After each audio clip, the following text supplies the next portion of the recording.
31년 직장생활 끝에 남은 건 초라한 통장 잔고였습니다. 어머니 간병비에 자식들 결혼까지 치르고 나니 저희 부부의 노후 자금은 1억 5천만 원, 그게 전부였습니다. 저는 가난의 공포에 서럽게 울었습니다. 하지만 내 힘으로 어떻게든 살아남겠다고 톡하게 마음먹은 순간 제 인생의 진짜 후반전이 시작되었습니다. 내가 쓰러져도 자식에게 절대 손 벌리지 않겠다. 눈앞이 캄캄했던 노후를 제 힘으로 바꾸기로 한 64세 가장의 가슴 시린 생존 고백을 시작합니다. 사연 시작하기 전에 구독과 좋아요, 알림 설정 부탁드립니다.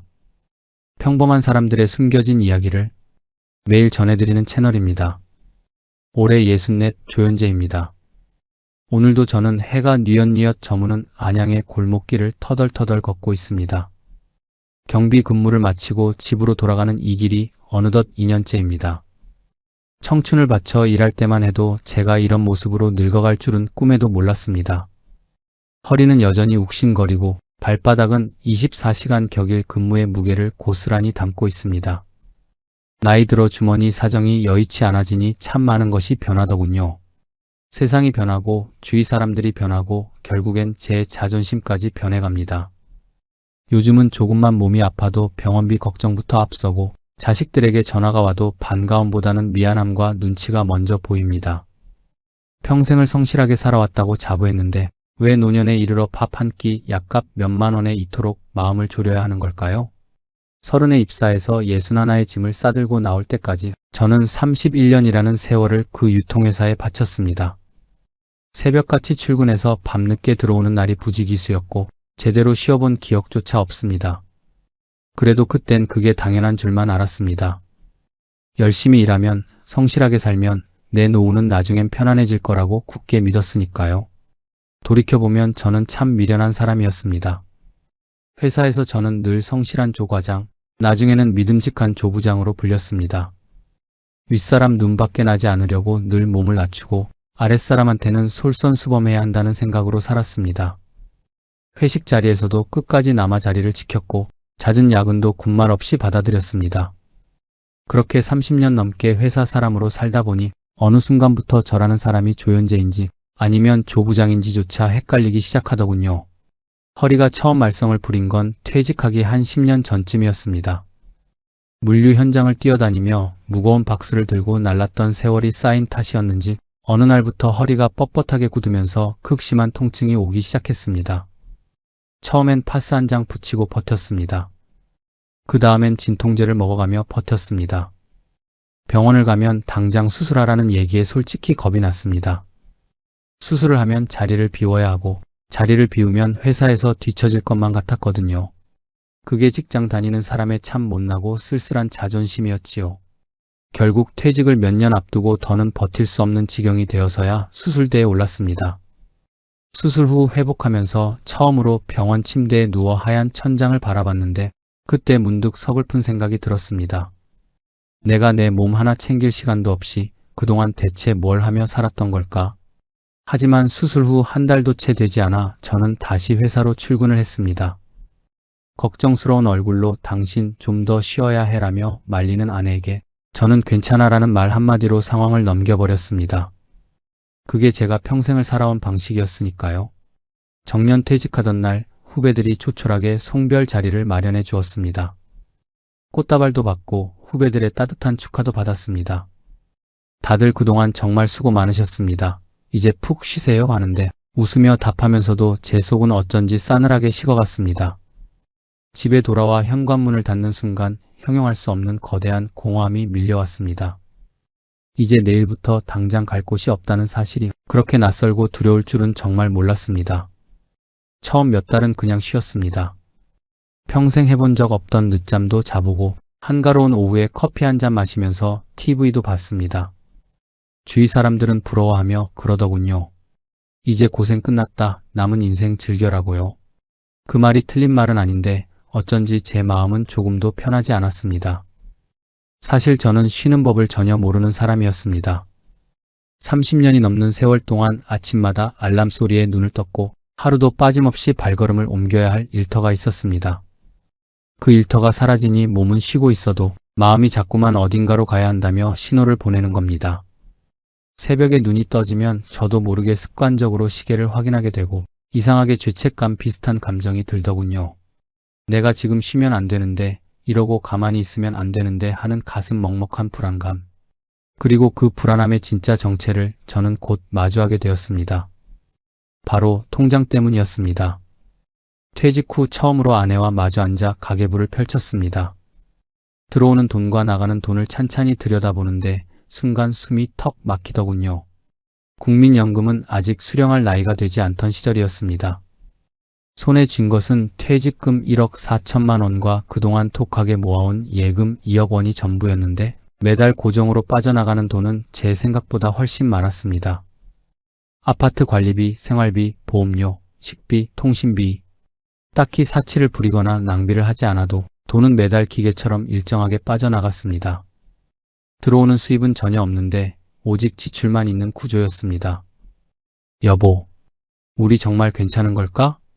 남들처럼 매달 월세가 나오는 부동산 투자를 한 것도 아니고 배당금이 꼬박꼬박 떨어지는 주식 한 장 사둔 것도 없었습니다. 그저 평생 은행 예금 적금밖에 모른 대가가 이토록 뼈아플 줄은 몰랐습니다. 불안하게 묻던 아내의 그 한마디가 오랫동안 귓가에 맴돌았습니다. 저는 그날 밤 잠을 한숨도 이루지 못했습니다. 침대 위에서 뒤척이면서 머릿속으로 끊임없이 숫자를 굴렸습니다. 이 돈으로 과연 몇 년을 버틸 수 있을까? 아직 해결되지 않은 아이들 앞날이 태산처럼 쌓여 있는데 과연 이 자금으로 충분한 걸까? 가만히 앉아서 통장 잔고가 줄어드는 것을 지켜보는 일은 퇴직의 기쁨이 아니라 가난의 공포였습니다. 그 숨막히는 불안함이 결국 저를 다시 세상 밖으로 일어서게 만들었습니다. 편하게 쉬고 싶었습니다. 솔직히 말하면 지금도 남들처럼 편하게 쉬고 싶습니다. 하지만 냉정한 현실이 그걸 허락하지 않더군요. 아니, 어쩌면 가만히 앉아 무너지는 것을 용납하지 못하는 게 제 자신인지도 모르겠습니다. 늦었을지도 모르겠지만 저는 이 가슴 아프지만 피할 수 없는 노년의 진짜 현실을 그냥 받아들이기보다 제 힘으로 바꿔야겠다고 결심했습니다. 그래서 저는 다시 출근을 하기로 했습니다. 이번엔 회사의 조부장이 아닌 온전한 내 삶의 주인공 조연재로 말입니다. 저는 가끔 이런 생각을 하곤 합니다. 내가 젊었을 때 돈을 못 벌어서 이렇게 된 걸까? 아니면 내가 인생을 잘못 살아서 이 고생을 하는 걸까? 한참을 깊은 생각에 잠겨 걸어봐도 결국 답은 언제나 하나로 모아집니다. 결코 돈을 못 벌어서가 아니었습니다. 인생을 성실하게 잘못 살아서도 아니었습니다. 문제는 제가 젊은 시절부터 품고 살았던 몇 가지 커다란 착각 때문이었습니다. 지금 와서 돌아보면 너무나 뻔히 보이는 함정들인데 그때는 왜 그게 착각인 줄 몰랐는지 아니면 알면서도 모른 척 외면했는지도 모르겠습니다. 첫 번째 착각은 바로 이것이었습니다. 국민연금만 있으면 내 노후는 충분할 것이다. 매달 월급에서 꼬박꼬박 연금이 빠져나갈 때마다 저는 속으로 안도하며 이렇게 생각했습니다. 이 정도 부었으면 늙어서 밥은 안 굶겠지. 나라에서 책임지고 챙겨주는 거니까 가장 믿을 만하지. 그것이 제 인생의 유일하고도 확실한 노후 보험이라고 굳게 믿었습니다. 그러다 보니 따로 재테크를 하거나 투자를 알아봐야겠다는 생각은 솔직히 크게 하지 않았습니다. 그저 은행 적금이 최고라고 배웠던 세대였고 주식이나 부동산은 어딘가 위험하고 투기적인 것처럼만 느껴졌거든요. 남들처럼 매달 배당을 받는 주식이나 월세가 나오는 구멍 하나 만들어둘 생각은 전혀 못한 채 그저 꼬박꼬박 연금만 믿었던 대가가 이토록 서글플 줄은 몰랐습니다. 막상 나이가 들어 연금을 수령해보니 차가운 현실은 제 생각과 너무나 달랐습니다. 매년 무섭게 치솟는 물가에 매달 어김없이 나가는 건강보험료에 이것저것 생활비를 제하고 나면 연금이라는 것은 노후 보장이 아니었습니다. 그저 숨만 겨우 쉬게 해주는 최소한의 보조금 수준이더군요. 이 사실을 더 일찍 알았더라면 20대나 30대의 나에게 누군가 귓속말로라도 경고해줬더라면 참 좋았을 텐데 그 시절엔 그런 현실적인 말을 해주는 사람도 없었고 들으려는 귀도 제게는 없었습니다. 두 번째 착각은 생각할수록 조금 더 가슴이 아려오는 것입니다. 내가 자식들을 위해 다 바치면 자식들도 나를 봉양해 줄 것이다. 저 역시 제 부모님이 병석에 누우셨을 때 끝까지 책임지고 모셨습니다. 자식이라면 당연히 그래야 하는 줄 알았고 또 그것이 인간된 도리라고 배웠으니까요. 그러니 저도 늙으면 제 자식들이 당연히 그렇게 해줄 거라고 마음 한구석으로 막연하게 믿고 있었던 모양입니다. 자식 뒷바라지에 내 인생을 올인하는 것이 곧 내 노후 준비라는 참 이상한 등식이 머릿속에 자리 잡고 있었습니다. 딸아이가 2년 전에 결혼할 때도 그랬습니다. 아비된 마음에 남부럽지 않게 시집을 보내고 싶었습니다. 혼수며 예단이며 아이가 새 살림을 차리는데 조금의 부족함도 없도록 넉넉하게 챙겨주었습니다. 아내도 저도 부모라면 이 정도는 해줘야 떳떳하다고 굳게 생각했습니다. 주위에서도 다들 그렇게 거치레를 하고 있었고 자식한테 아낌없이 퍼주는 게 부모의 당연한 도리라 여겨지던 시절이었으니까요. 하지만 지금 와서 생각하면 결코 그 돈이 아깝다는 뜻이 아닙니다. 내 살과 같은 아이를 위해 기쁘게 쓴 돈이 어찌 아깝겠습니까? 다만 그렇게 자식 앞에 제 모든 것을 다 쏟아붓고 나서 정작 내 노후를 위해 남겨둔 돈은 얼마였나 하고 자문해 보았을 때 그 잔고가 너무나 부끄러울 만큼 초라했다는 점입니다. 자식에게 부모로서 해주는 것과 내 노후를 스스로 챙기는 것, 그 둘 사이의 균형을 저는 단 한 번도 진지하게 고민해 본 적이 없었습니다. 그저 자식이 잘 되면 내 노후도 저절로 잘 될 거라는 참 눈먼 착각 속에 그냥 살았던 겁니다. 세 번째 착각은 어쩌면 가장 어리석고도 오만한 것이었습니다. 노후 준비는 나중에 하면 돼. 아직은 시간이 많고 나는 건강하니까. 40대에도 50대에도 저는 제 노후를 테이블 위에 진지하게 올려놓고 계획해 본 적이 없습니다. 언젠가 여유가 생기면 그때 가서 생각하자며 미루고 또 미루기만 했습니다. 당장 아이들 학원비 대기도 벅찼고 주택대출 이자에 숨이 가쁜데 미래의 노후까지 챙길 여력이 어디 있느냐고 스스로를 철저히 합리화했습니다. 그런데 그 찬란했던 40대는 눈 깜짝할 사이에 지나가 버렸습니다. 영원할 것 같던 50대 역시 화살처럼 지나가더군요. 어느 날 문득 정신을 차려보니 제 나이 어느새 60이 코앞이었고 정년퇴직은 아무런 예고도 없이 갑자기 제 눈앞에 들이닥쳤습니다. 몸도 마음도 지갑도 그 어떤 준비조차 되지 않은 채로 말입니다. 시간이 아직 많이 남아있다고 믿었던 그 안일한 오만이 결국 대책 없는 나이 64세 저를 이 자리에 세워둔 것입니다. 연금이면 충분할 거라는 착각, 자식이 나를 챙겨줄 거라는 착각, 아직 시간이 많다는 착각. 따로 떼어놓고 보면 하나하나는 다 그럴듯하게 들리는 위로였지만 이 세 가지가 합쳐지니 제 노후를 통째로 뒤흔드는 시한폭탄이 되었습니다. 이제 와서 누구를 탓할 수도 없습니다. 결국 모두 제가 스스로 선택하고 믿었던 착각들이었으니까요. 착각은 한순간에 요란하게 깨지지 않습니다. 서서히 아주 조용히 어느 날 차가운 현실이 문을 사정없이 두드릴 때까지 그 안에서 편안하게 안주하게 만들죠. 그리고 현실이 정말로 문을 쾅쾅 두드렸을 때 그제야 우리는 뒤늦게 머리를 치며 깨닫습니다. 아차, 내가 너무 오랜 세월을 착각의 늪에서 살았구나 하고 말입니다. 저는 그 잔인한 현실이 제 삶의 문을 두드리는 소리를 31년 다닌 직장에서 정년퇴직하던 그날 밤에 처음으로 똑똑히 들었습니다. 그리고 그날 이후로 냉정한 현실은 제게 하나씩 숨겨둔 청구서를 사정없이 내밀기 시작했습니다. 3년 전 정년퇴직을 하고 나서 가장 먼저 저를 찾아온 것은 달콤한 자유가 아니었습니다. 어머님은 제가 퇴직하기 몇 년 전부터 편찮으신 상태였습니다. 처음엔 그저 무릎이 조금 안 좋다 하시는 정도였는데 어느 순간부터는 혼자서 한 걸음 떼는 것조차 힘들어지셨어요.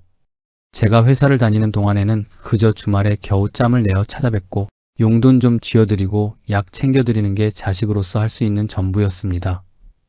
평일에는 도저히 시간이 나질 않았으니까요.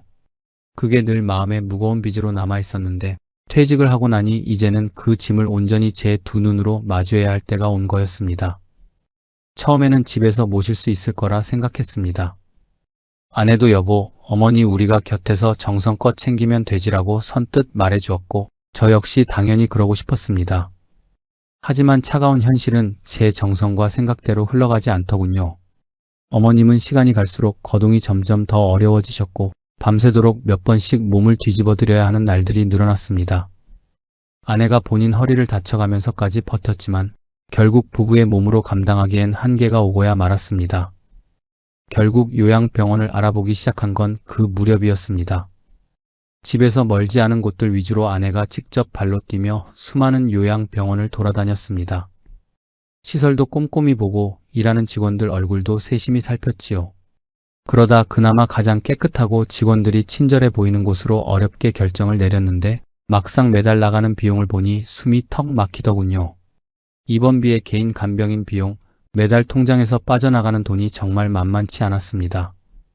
처음 한두 달은 그래도 마음이 괜찮았습니다. 이 정도면 내 선에서 충분히 감당할 수 있겠다 싶었습니다. 처음엔 회사를 다니며 매달 들어오는 월급이 있었고 퇴직 후에는 든든한 퇴직금도 나왔고 모아둔 예금도 있으니 어떻게든 되겠지 하고 어딘가 막연하게 생각했던 것 같아요. 지금 돌아보면 참 철없고 바보 같은 계산이었지만 솔직한 그 시절 제 심정은 그랬습니다. 그런데 어머님은 참 강한 분이셨습니다. 1년이 지나고 2년이 지나도 그 모진 병마를 꿋꿋이 버텨내셨습니다. 몸은 점점 더 마르고 쇠약해지시는데도 어딘지 모르게 정신은 투명하리만치 꿋꿋하게 견디고 계셨어요. 주말마다 가서 그 야윈 손을 꼭 잡아드리면 어머님은 흐릿한 눈빛으로 가만히 저를 바라보셨습니다.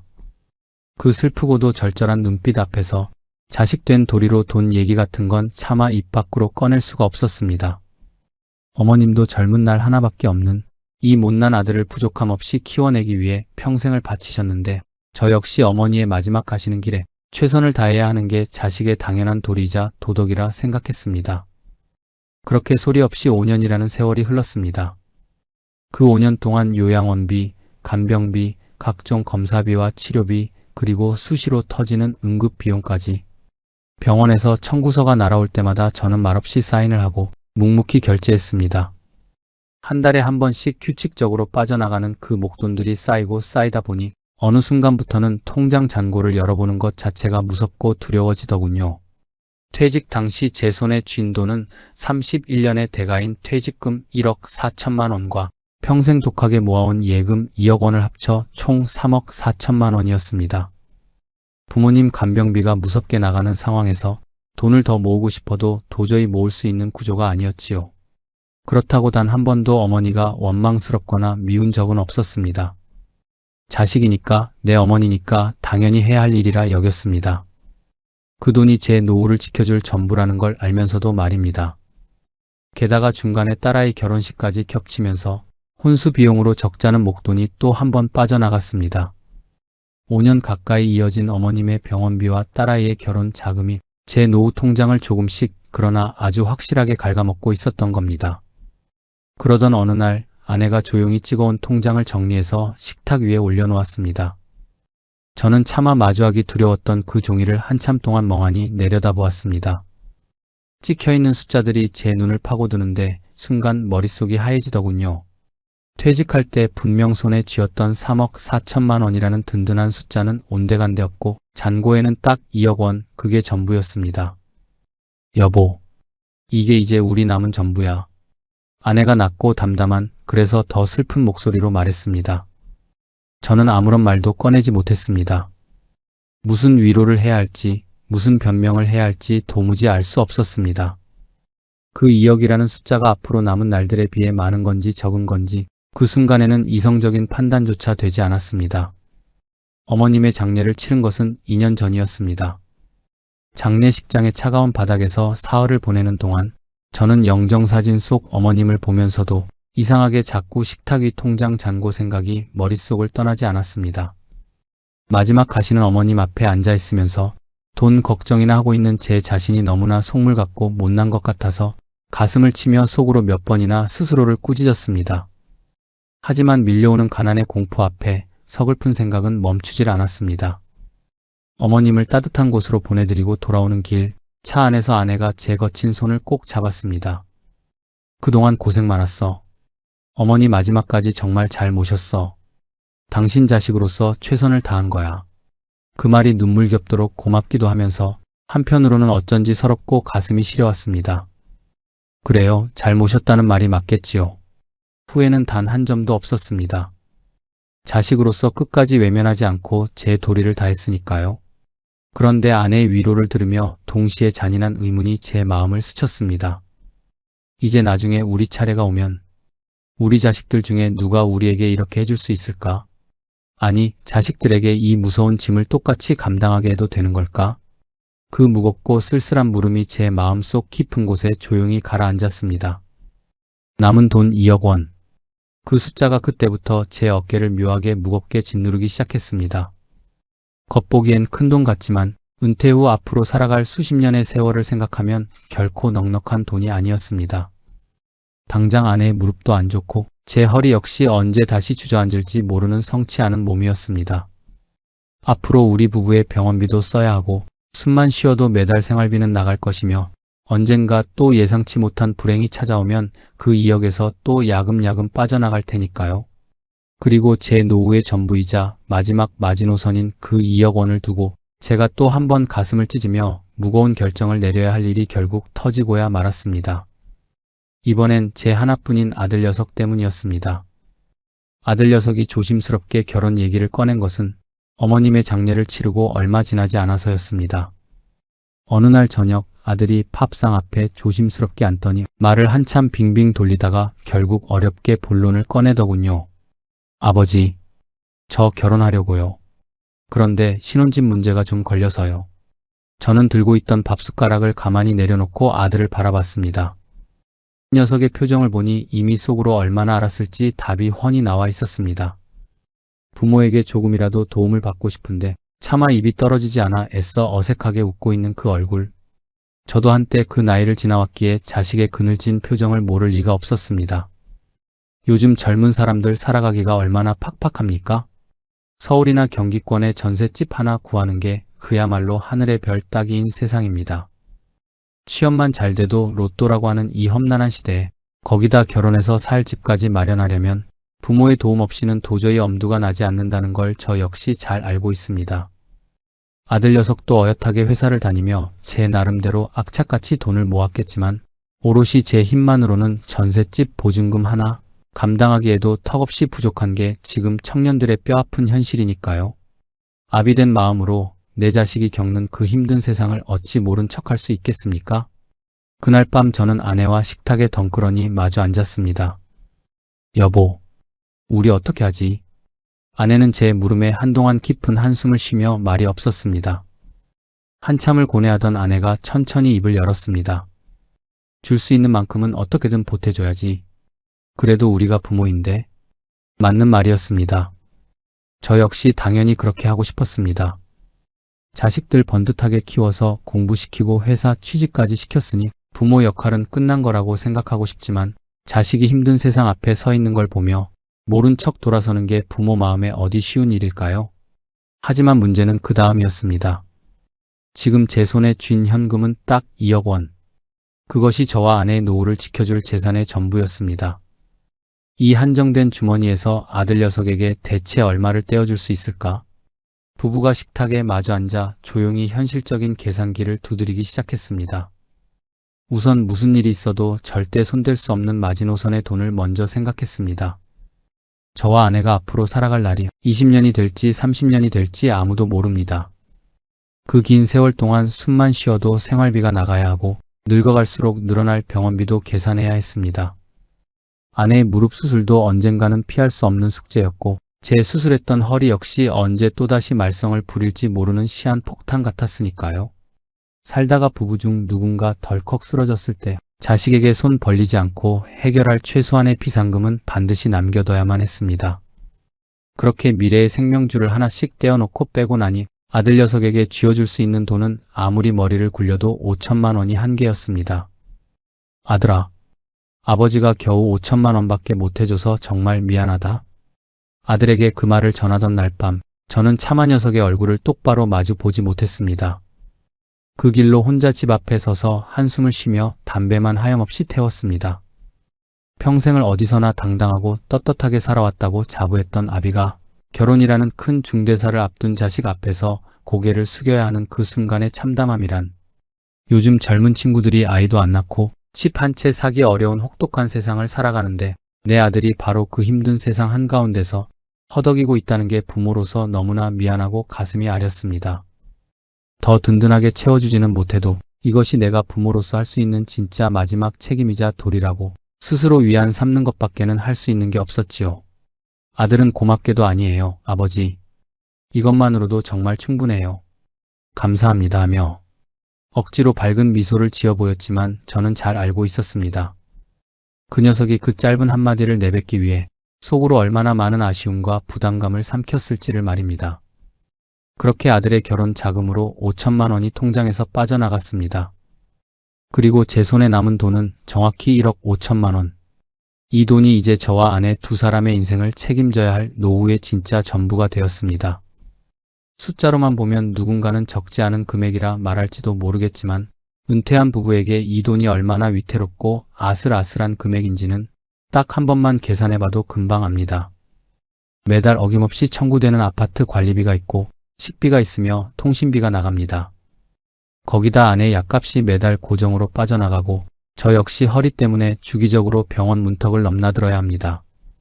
지금 당장은 꾹 참고 버틴다 해도 나이가 더 들면 병원 갈 일은 늘어나면 늘어났지 결코 줄어들지 않는 법입니다. 냉정하게 계산을 해보면 이렇습니다. 둘 다 욕심 없이 딱 80까지만 산다고 소박하게 잡아도 앞으로 20년이라는 긴 세월이 남아 있습니다. 그 세월 동안 부부 중 한 사람이라도 큰 수술을 한번 받게 되거나 덜컥 큰 병이라도 걸리는 날에는 그 불안한 계산은 순식간에 도미노처럼 무너지고 맙니다.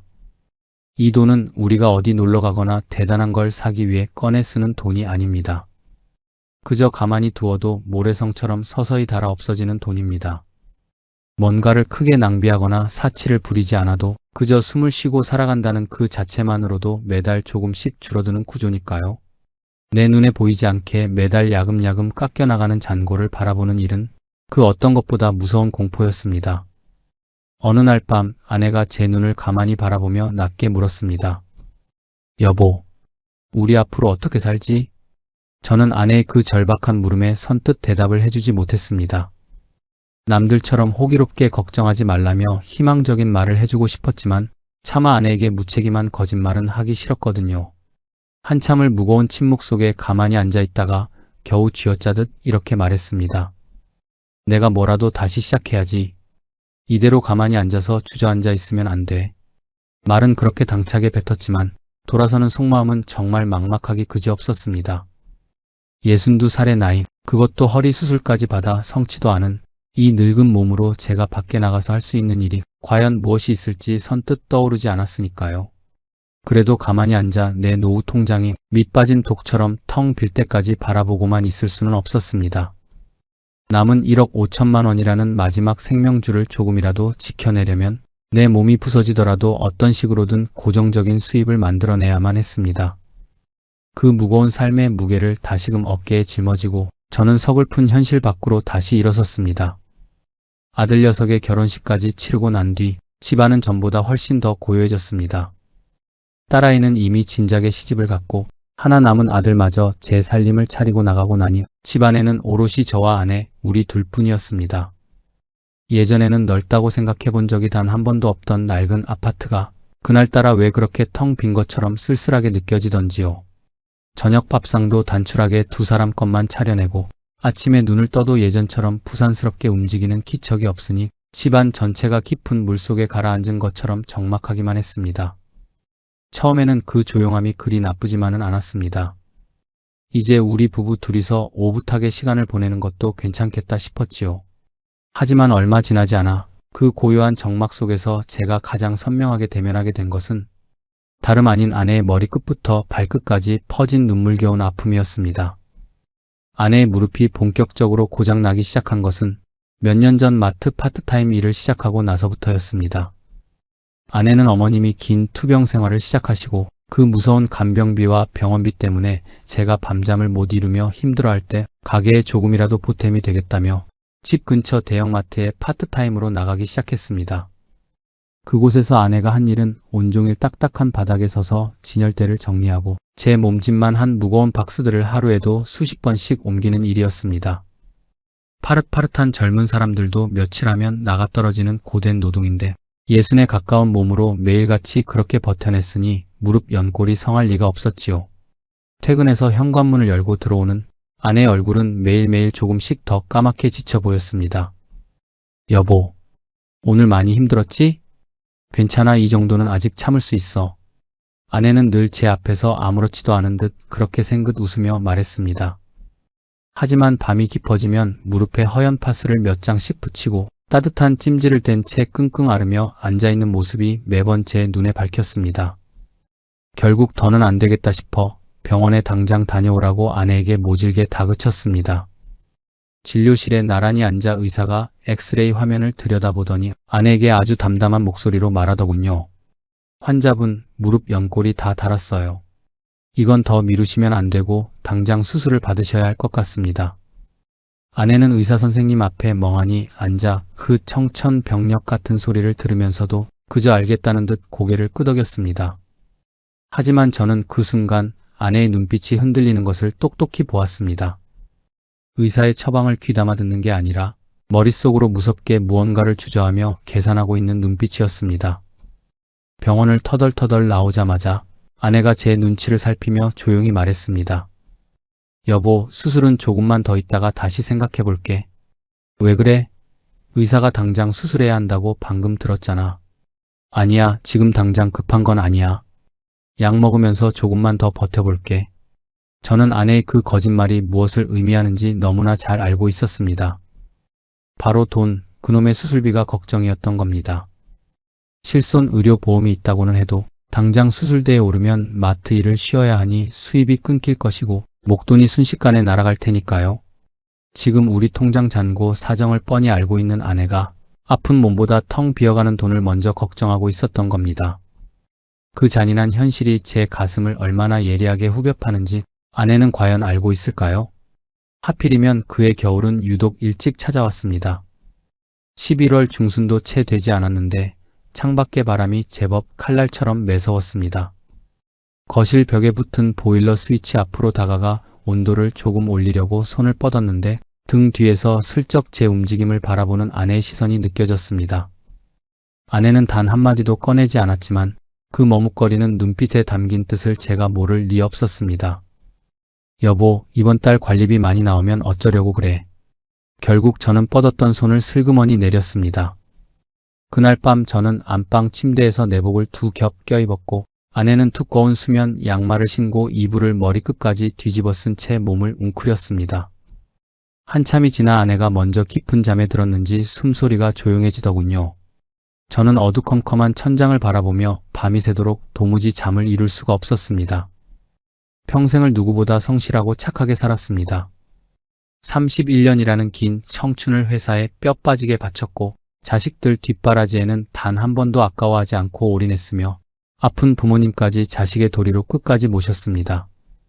그런데 노년에 이르러 평생을 함께 고생해온 내 아내 무릎 수술 한번 마음 편히 선뜻 시켜주지 못하고 겨울철에 보일러 온도 한 칸 올리는 것조차 눈치를 보며 벌벌 떨어야 하는 이 잔인한 현실이 너무나 서러워 눈물이 흘렀습니다.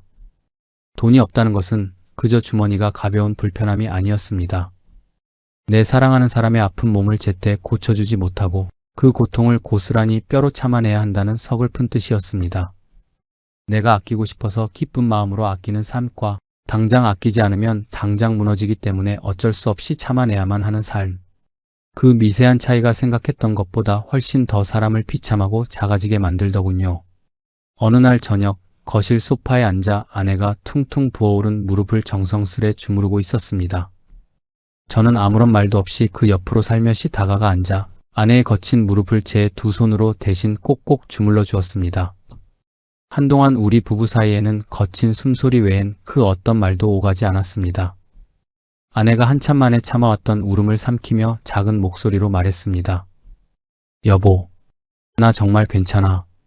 그러니까 너무 마음 쓰지 마, 진짜야. 저는 아내의 그 위로에 차마 대답을 건네지 못하는 대신 아내의 아픈 무릎을 눈물로 더 꼭 움켜쥐었습니다. 괜찮지 않다는 것을 서로 너무나 잘 알면서도 서로의 마음이 무너질까봐 했어 괜찮다고 밖에는 말할 수 없는 사이. 그것이 지금 서글픈 노후 앞에 서 있는 저와 아내의 진짜 모습이었습니다. 부부가 함께 늙어간다는 것이 이토록 시리고 가슴 아픈 일일 줄은 젊은 날의 저는 정말이지 단 한 번도 몰랐습니다. 그 무렵 오랜만에 고등학교 동창 모임에서 연락이 왔습니다. 솔직히 처음에는 참 나가기가 싫더군요.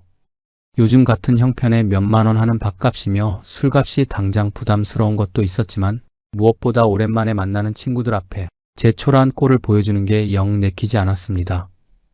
다들 요즘 어떻게 사느냐고 물으면 뭐라고 대답해야 하나? 오랜만에 다들 나를 보며 어떤 표정을 지을까? 그런 생각들이 자꾸만 제 발목을 붙잡았습니다. 그래도 결국엔 마음을 다잡고 억지로 나갔습니다. 집 구석에만 바보처럼 웅크리고 앉아있는 것도 결코 답이 아니라는 생각이 들었거든요. 오랜만에 마주한 동창 녀석들의 얼굴에는 깊은 세월의 흔적이 고스란히 담겨 있었습니다. 머리가 하얗게 새어버린 녀석, 제 허리처럼 허리가 굽어버린 녀석. 그래도 반갑게 손을 맞잡고 인사를 나누니 철없던 40년 전 그 시절로 잠깐 돌아가는 것 같기도 해서 서글픈 와중에도 웃음이 나더군요. 하지만 그 화기애애한 자리에서 저는 유독 두 친구의 모습을 눈여겨보게 되었습니다. 한 명은 만호라는 친구였습니다. 만호는 대기업 임원으로 당당하게 퇴직한 녀석이었습니다. 듣자 하니 퇴직하기 전에 미리 상가 건물을 하나 사뒀는데 거기서 지금 매달 월세가 꼬박꼬박 들어온다고 하더군요. 게다가 우량 주식들도 사둔 게 철마다 배당금까지 통장에 꽂힌다고 했습니다. 만호는 모임이 진행되는 내내 온몸에서 여유가 흘러넘쳤습니다. 음식을 주문할 때도 눈치 한번 보는 법 없이 망설임이 없었고 자리가 끝날 무렵 영수증이 나오자마자 아주 자연스럽게 카드를 꺼내 들었습니다. 야, 오늘 기분이다. 총무 지갑 집어넣고 오늘 밥값은 내가 낼게. 오랜만에 만났는데 맛있게들 먹었음 됐다. 저한텐 무겁고 어려운 말이 녀석의 입에선 어찌나 그렇게 가볍고 부드럽게 흘러나오는지 모르겠습니다. 저는 멍하니 그 모습을 바라보며 가슴 한구석이 아려오는 묘한 감정이 들었습니다. 부러움이 맞는 표현인지 아니면 제 처지에 대한 씁쓸함이 맞는 표현인지 분간조차 가지 않았지요. 친구들 앞에서 당당하게 지갑을 열 수 있는 그 대단한 여유. 그것은 단순히 지갑에 돈이 많고 적음의 차이가 아니라 삶을 대하는 당당함의 차이라는 것을 그날 처음으로 뼈저리게 느꼈습니다. 그리고 제 시선이 닿은 다른 한 명은 용석이었습니다. 용석이는 저와 참 비슷한 처지였습니다. 아니, 냉정하게 보면 저보다 훨씬 더 위태롭고 힘들어 보였습니다. 평생 피땀 흘려번 돈을 자식 둘집 장만해주는데 다 쏟아붓고 그것도 모자라 막내 녀석 사업자금까지 무리하게 보태줬다가 그게 쫄딱 망하는 바람에 지금은 혼자서 차가운 작은 원룸방에서 겨우 살아가고 있다고 했습니다. 그 모진 풍파를 견디지 못하고 부인과도 몇 년 전에 결국 갈라섰다고 하더군요. 용석이는 모임이 이어지는 내내 거의 말수가 없었습니다. 다들 요즘 어떻게 지내냐, 은퇴하니 어떻다며 이런저런 살아가는 얘기를 시끄럽게 나누는데도 용석이는 그저 웃는 건지 우는 건지 모를 묘한 표정으로 묵묵히 고개만 끄덕이고 있을 뿐이었습니다. 그러다 마침내 술자리가 끝나고 계산을 해야 할 시간이 다가왔을 때였습니다. 용석이가 슬그머니 자리에서 일어나더니 화장실에 잠깐 다녀오겠다며 사라져버렸습니다. 그리고 만호가 당당하게 지갑을 열어 계산을 다 마치고 나서야 용석이는 아무 일 없었다는 듯 조용히 자리로 돌아왔습니다.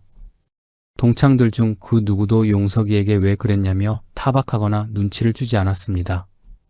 다들 나이가 나이인 만큼 녀석의 사정을 눈치챘겠지만 친구의 마지막 자존심을 지켜주기 위해 그저 모른 척 넘어가 준 것이었지요. 하지만 저는 집으로 돌아오는 내내 그 화장실 구석으로 쓸쓸하게 사라지던 용석이의 초라한 뒷모습이 머릿속에서 도무지 지워지지 않았습니다. 그것은 결코 남의 일이 아니었습니다. 돈이 없다는 것은 이토록 소중했던 친구 모임 하나 나가는 것조차 눈치를 보게 만듭니다.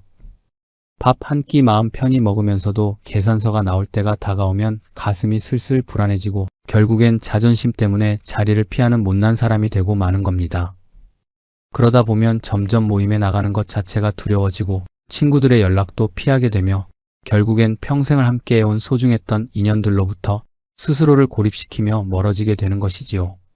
용석이가 지금 바로 그 잔인한 길을 걷고 있었고 만약 이대로 가만히 있는다면 머지않아 저 역시 저 자리에 서 있게 될 거라는 걸 그날 아주 뼈저리게 깨달았습니다. 집으로 돌아오는 버스 안에서 저는 창밖의 차가운 야경을 멍하니 바라보았습니다. 여유로운 만호와 비참한 용석이, 두 사람 모두 저와 똑같은 시대를 치열하게 살았고 비슷한 직장 생활을 거친 친구들입니다. 그런데 은퇴 후 노년의 모습이 어째서 이토록 천국과 지옥처럼 극과 극으로 갈리게 된 걸까요? 타고난 팔자나 운명이 달랐던 걸까요? 아닙니다. 그것은 젊은 날에 내린 선택의 차이였습니다. 만호는 퇴직하기 전부터 매달 현금이 흐르는 구조를 똑똑하게 만들어 두었습니다. 자식에게 부모라는 이름으로 다 퍼주지 않고 자신의 노후라는 방어선을 먼저 챙겼던 겁니다. 반면 용석이는 자식이라는 밑 빠진 독에 제 모든 것을 퍼붓느라 정작 자신은 비참한 빈손이 되었습니다. 그리고 저는 지금 그 두 사람 사이에 아슬아슬한 경계선 어딘가에 위태롭게 서 있었습니다. 이미 부모님 간병비로 자식들 결혼 자금으로 통장에서 엎질러진 물이 참 많았지만 그래도 더 늦기 전에 정신을 차린다면 아직 완전히 늦지는 않았다는 간절한 생각이 들었습니다. 버스에서 내려 집으로 터덜터덜 걸어오면서 저는 어둠 속에서 주먹을 꼭 쥐며 속으로 독하게 결심했습니다. 이제부터 자식에게 기대겠다는 그 나약한 생각은 내 인생에서 완전히 내려놓자. 소중한 딸과 아들이 불효자여서가 결코 아닙니다. 요즘 같은 세상의 자식들도 제 한 몸 앞가림하며 살아가기가 얼마나 버겁고 힘겨운지 아비인 제가 누구보다 잘 알고 있으니까요. 내 노후라는 무거운 짐을 자식들의 어깨 위에 얹어놓고 짐이 되고 싶지 않았습니다. 그리고 무엇보다 내 평생을 당당하게 살아왔는데 늙어서 누군가의 눈치를 보며 구차하게 기대어 사는 노년은 죽어도 살고 싶지 않았습니다. 현관문을 열고 집 안으로 들어서니 아내가 거실 불을 은은하게 켜놓은 채 밤늦도록 저를 기다리고 있었습니다. 여보, 동창 모임은 어땠어? 친구들 많이 왔어? 응. 오랜만에 옛날 얼굴들 보니까 참 좋더라. 저는 가슴 속에 차오르는 묵직한 감정을 숨긴 채 그저 짧게 대답했습니다. 용석이의 서글픈 이야기와 제 무거운 다짐은 차마 아내에게 꺼내지 못했습니다. 그 대신 방으로 들어와 어두운 침대에 조용히 앉아 오래도록 생각했습니다. 이제 내가 당장 뭘 해야 하는지, 내 아내와 내 노후를 지키기 위해 어떻게 행동해야 하는지 말입니다. 답은 사실 이미 제 마음속에 선명하게 나와 있었습니다. 동창 모임을 다녀온 뒤 저는 본격적으로 움직이기 시작했습니다. 62의 나이, 허리 수술 이력이 뚜렷하게 남아있는 성치 않은 몸, 그리고 퇴직한 지 어느덧 2년이 훌쩍 넘은 백수. 이 조건으로 제가 이 사회에서 당장 할 수 있는 일이 과연 무엇인지 냉정하게 찾아보았습니다. 사실 거창한 일자리를 바란 게 결코 아니었습니다. 그저 매달 고정적으로 내 통장에 따뜻한 돈이 들어오는 구조, 그거 딱 하나면 충분했습니다. 그러다 지인을 통해 어느 아파트에 경비 자리가 있다는 얘기를 전해 들었습니다. 격일제 24시간 근무에 꼬박 밤을 새워야 하는 일. 처음 그 조건을 들었을 때는 솔직히 가슴이 덜컥 내려앉으며 망설여졌습니다. 이 나이에 내가 밤을 꼬박 새울 수 있을까? 수술했던 허리가 과연 버텨줄까 하는 걱정이 앞섰던 게 사실입니다. 조심스럽게 아내에게 말을 꺼냈더니 처음엔 역시나 펄쩍 뛰며 말리더군요. 여보, 그 힘든 일을 당신 아픈 허리로 어떻게 감당하려고 그래? 제발 다른 거 알아봐. 여보, 다른 거 할 수 있는 게 있으면 내가 진작 그걸 했지. 제 말에 아내는 한동안 깊은 한숨을 쉬며 말이 없었습니다. 저 역시 아무런 말도 얹지 못했습니다. 왜냐하면 우리 둘 다 너무나 잘 알고 있었거든요. 62 은퇴자가 이 차가운 세상에서 선택할 수 있는 일자리가 그리 많지 않다는 잔인한 현실을 말입니다. 결국 한참을 침묵하던 아내가 먼저 무겁게 입을 열었습니다. 대신 몸 절대 무리하지 말고 조금이라도 힘들면 바로 그만둔다고 약속해. 그 눈물겨운 한마디가 아내의 허락이었습니다. 그렇게 저는 평생 입어본 적 없던 경비원 유니폼을 처음으로 몸에 걸쳤습니다. 첫 근무를 서던 날 밤의 기억이 아직도 눈에 선합니다. 사방이 고요한 경비실 초소 안, 차가운 형광등 불빛 아래 홀짜 멍하니 앉아 새벽 2시를 넘기는데 내가 평생을 어떻게 살았는데 이 나이에 내가 왜 여기서 이러고 앉아있나 싶은 서글픈 생각이 쓱 스치고 지나가더군요. 그런데 이상하게도 그 못난 신세 한탄이 그리 오래가지는 않았습니다. 어둠 속을 지나가는 입주민에게 먼저 인사를 건네고 깊은 새벽의 주차장을 한 바퀴 돌고 순찰 일지에 꼼꼼하게 적어 내려가다 보니 어느새 저 멀리서 붉은 아침 해가 떠오르더군요. 내 손으로 내 정직한 몸으로 다시 벌어들인 돈. 첫 월급날 제 명의로 된 통장에 찍힌 230만 원이라는 숫자를 바라보는데 가슴 한구석이 묘하게 시려오면서 뭉클해졌습니다. 남들이 보기엔 결코 많지 않은 소박한 돈입니다.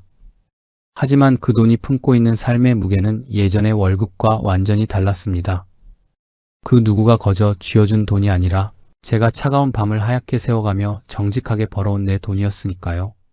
경비 일을 시작하면서 저는 아내와 마주 앉아 우리 집 살림살이를 처음부터 다시 아주 독하게 들여다보았습니다. 들어오는 고정 수입이 새로 생겼으니 이제는 밖으로 새어나가는 돈을 철저하게 줄여야 할 차례였지요. 우리 부부가 식탁에 머리를 맞대고 앉아 통장 지출 내역을 한 줄 한 줄 짚어 내려갔습니다. 눈을 크게 뜨고 보니 그동안 쓰지도 않으면서 매달 유령처럼 새고 있던 아까운 돈들이 그제야 눈에 띄더군요. 우선 당장 필요 없는 알뜰폰 요금제로 과감하게 바꿨습니다.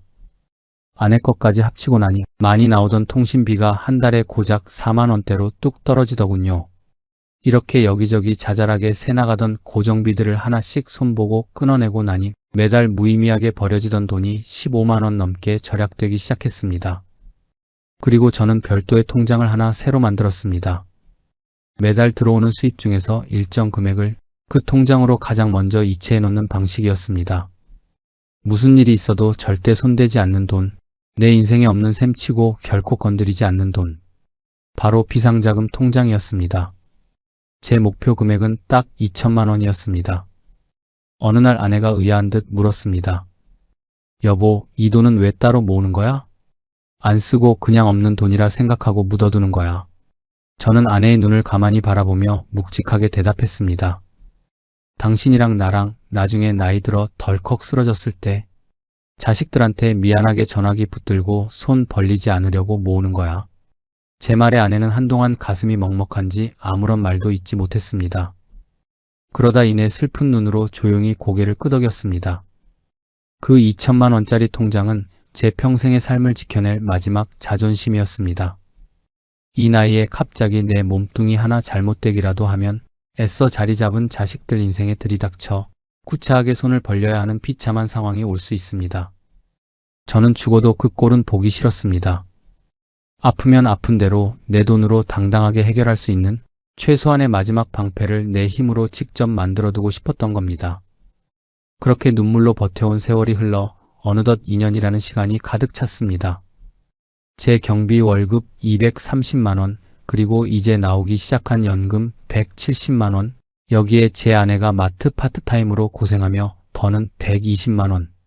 이 세 가지 소중한 흐르는 돈을 다 합치면 우리 부부에게 매달 총 520만 원이라는 든든한 현금이 들어옵니다. 그동안 독하게 소비 다이어트로 줄여놓은 고정비 덕분에 가계 지출은 생각보다 많이 줄어들었고, 덕분에 매달 조금씩이나마 비상자금 통장에는 돈이 차곡차곡 쌓여갔습니다. 그리고 마침내 제가 목표로 했던 비상금 2천만 원이 이제 거의 다 채워져 갑니다. 이 2천만 원이라는 비상금이 제 마지막 노후 자금인 1억 5천만 원을 지켜내는 든든한 방어선이 되어 주었습니다. 예전 같으면 살다가 급하게 목돈이 필요하거나 생활비가 모자랄 때마다 노후 통장에서 돈을 야금야금 꺼내 썼겠지만, 이제는 새로 만든 비상금이 앞에서 완충제 역할을 든든히 해주니까요. 덕분에 제 마지막 생명줄인 1억 5천만 원이 닳아 없어지는 속도가 눈에 띄게 뚝 떨어졌습니다. 물론 지난 2년이 늘 쉽고 행복한 날들만 있었던 것은 결코 아닙니다. 시린 겨울철 새벽에 차가운 순찰을 돌다가 허리가 뜨끔하면서 주저앉고 싶을 때, 막교대 근무를 마치고 집 현관문을 열고 들어와 쓰러지듯 침대에 누울 때, 그때마다 내가 이 나이 먹고 왜 이렇게까지 살아야 하나 싶은 서러운 감정이 불쑥 고개를 드는 것은 어쩔 수 없는 사실입니다. 하지만 그럴 때마다 저는 제 머리맡에 놓인 통장 잔고를 조용히 확인해 보곤 합니다. 어김없이 숫자가 조금씩 아주 정직하게 늘어 있습니다. 그 늘어난 숫자를 바라보는 것이 지금의 저에게는 그 어떤 위로보다 가장 크고 따뜻한 힘이 됩니다. 그것은 가난의 공포를 이겨내고 내가 오늘 하루의 삶을 비참하지 않게 당당히 버텨냈다는 가장 확실한 증거이기 때문입니다. 오늘도 저는 경비실 의자에 앉아 푸르스름하게 밝아오는 새벽 하늘을 가만히 바라봅니다. 저는 이 고요한 시간을 참 좋아합니다. 바쁘게 오가던 입주민들의 발소리도 어느덧 잦아들고 거대한 아파트 단지 전체가 깊은 잠에 빠져드는 이 적막한 새벽. 경비실 유리창 너머로 맑은 날엔 시린별이 보일 때도 있고, 흐린 날엔 그저 어두컴컴한 하늘만 덩그러니 보일 때도 있습니다. 사방이 고요해지는 이 시간이 오면 저는 문득 지나온 제 인생의 궤적을 찬찬히 돌아보게 됩니다. 돌이켜보면 젊은 날의 저는 늘 내가 아닌 누군가를 위해서만 평생을 살았던 것 같습니다. 30살에 첫 직장에 입사해서 61에 정년퇴직할 때까지는 오롯이 회사를 위해서만 살았습니다. 아침마다 넥타이를 매고 전쟁터 같은 세상으로 나가서 밤늦은 시간이 되어서야 지친 몸으로 넥타이를 풀고 들어오는 삶. 제 청춘은 그게 전부였습니다. 하지만 그 시절엔 그저 그렇게 사는 게 무조건 옳은 줄로만 알았습니다. 땀 흘려 열심히 일하는 사람만이 좋은 사람이고 올바른 가장이라고 그렇게 배웠으니까요. 중년의 서글픈 시절에는 내 눈에 넣어도 아깝지 않을 자식들을 위해 살았습니다. 딸아이 학원비, 아들 녀석 대학교 등록금, 그리고 두 아이를 남부럽지 않게 결혼시키는 일까지 단 한 번도 그 돈이 아깝다거나 서운하다고 생각한 적은 없었습니다. 그것이 부모가 자식을 세상에 내놓고 해야 할 당연한 도리라 믿었기 때문입니다. 아픈 어머님을 마지막 순간까지 모신 것도 마찬가지였습니다. 자식이라면 당연히 짊어져야 마땅한 엄숙한 책임이었지요. 그런데 이 적막한 새벽에 가만히 누워 생각해보면 그 길고 긴 희생의 세월 동안 정작 나 자신만을 위해 온전히 마음 편히 살았던 날이 단 하루라도 있었나 싶어 가슴이 시려옵니다. 그 서글픈 물음이 참 오랫동안 제 마음에 무겁게 걸려 있었습니다. 지금 저는 화려한 양복 대신 경비원 유니폼을 입고 있습니다. 결코 화려하지도 않고 남들이 부러워할 만한 대단한 자리도 아닙니다. 그런데 참 이상하지요. 역설적이게도 저는 지금이 제 평생의 인생 중에서 가장 제 자신의 모습에 가까워진 것 같다는 느낌을 받습니다. 집안에서 무거운 짐을 지고 완벽해야만 하는 아버지로서 존재하는 게 아닌 오롯이 내 힘으로 서서 나답게 살아가는 인간 조연재로 살아가고 있으니까요. 아파트 단지에서 입주민들을 마주칠 때면 제가 먼저 밟고 당당하게 인사를 건넵니다. 쓰레기 분리수거장에서 사소한 일로 짜증을 내거나 함부로 대하는 입주민을 만나도 저는 끝까지 제 인품과 예의를 잃지 않으려고 노력합니다. 이게 언뜻 보기엔 별것 아닌 행동 같아 보이지만 저한테는 매일 아침 거울을 보며 스스로에게 다짐하는 제 삶의 마지막 자존심입니다. 돈이 없으면 노후가 비참해진다는 세상의 말 100번 맞습니다. 저 역시 그것을 잔인한 현실 앞에서 온몸으로 절절하게 겪어보지 않았습니까? 평생을 같이 고생한 내 아내 무릎 수술 하나 제때 선뜻 시켜주지 못하고 매서운 겨울철에 난방비가 무서워 보일러 온도 한 칸 올리는 것조차 가슴을 졸이며 눈치를 봐야 했던 그 서러운 기억을 저는 죽을 때까지 절대 잊지 못할 것입니다. 하지만 그 처절한 서러움의 터널을 통과하면서 제가 가슴 깊이 뼈저리게 배운 귀한 진리도 있습니다. 그것은 돈이 많고 적음이 결코 사람의 진짜 품격을 결정하지는 못한다는 사실입니다. 내 주머니가 조금 가벼워졌다고 해서 내 영혼과 마음까지 구차하고 가난해질 필요는 전혀 없습니다. 오히려 세상에 가진 것이 없고 잃을 게 없을수록 내가 인간으로서 지킬 수 있는 마지막 가치들을 더 단단하고 악착같이 붙들어야 한다는 걸 이제는 똑똑히 압니다. 타인에 대한 예의, 그리고 나이 들어서도 매일 조금씩 세상을 배우려는 주체적인 자세, 그것이 제가 지켜내고 있는 저만의 무기들입니다. 저는 쉬는 날이 오면 방구석에 누워 세상을 원망하는 대신 복지관에서 운영하는 시니어 교육을 들으러 발걸음을 옮깁니다. 스마트폰을 똑똑하게 활용하는 법 같은 것들입니다. 팽팽하게 살아가는 젊은 사람들 눈에는 하찮고 별거 아닐지 모르겠지만 64세 저한테는 새로운 세상을 배우는 일입니다. 그곳에서 저와 비슷한 처지에서 치열하게 살아가는 또래분들을 만나 이런저런 살아가는 얘기를 나누다 보면 아, 이 나이에도 내가 아직 배울 게 있고 성장할 수 있구나 싶어서 이상하게 가슴속 깊은 곳에서부터 뜨거운 힘이 불끈 솟아오릅니다. 얼마 전에는 딸아이한테서 조심스럽게 전화가 왔더군요. 아빠, 요즘 날도 추운데 많이 힘들지 않아? 아니야, 우리 딸. 아빠 요즘 매일 운동도 하고 월급도 받고 정말 잘 지내고 있어. 그러니까 쓸데없는 걱정 마라. 예전 같았으면 제 처지가 서글퍼서 자식의 염려 섞인 그 한마디에 괜히 눈물이 나고 가슴이 짠했을 텐데 요즘은 그 잘 지낸다는 한마디가 제 입에서 진심으로 흘러나옵니다. 왜냐하면 저는 지금 정말로 잘 지내고 있거든요. 비록 남들처럼 호화롭고 넉넉하지는 못해도 내 정직한 몸을 움직여 내 힘으로 당당하게 버텨내고 있으니까요. 나이 들어 내 자식들 인생의 짐이 되지 않고 구차하게 손 벌리지 않아도 되니까 말입니다.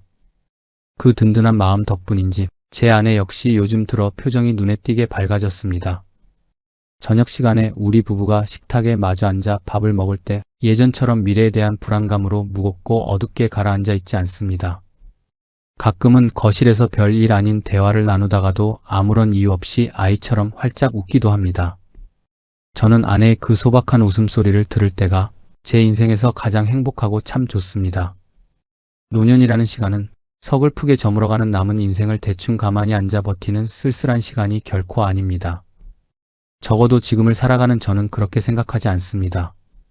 젊은 날의 인생 전반전에는 회사가, 가족이, 내 부모님이 제 삶의 무거운 중심이었다면 은퇴 후 펼쳐지는 인생의 후반전은 비로소 내가 제 삶의 진짜 중심이 되어 살아갈 수 있는 황금 같은 기회입니다.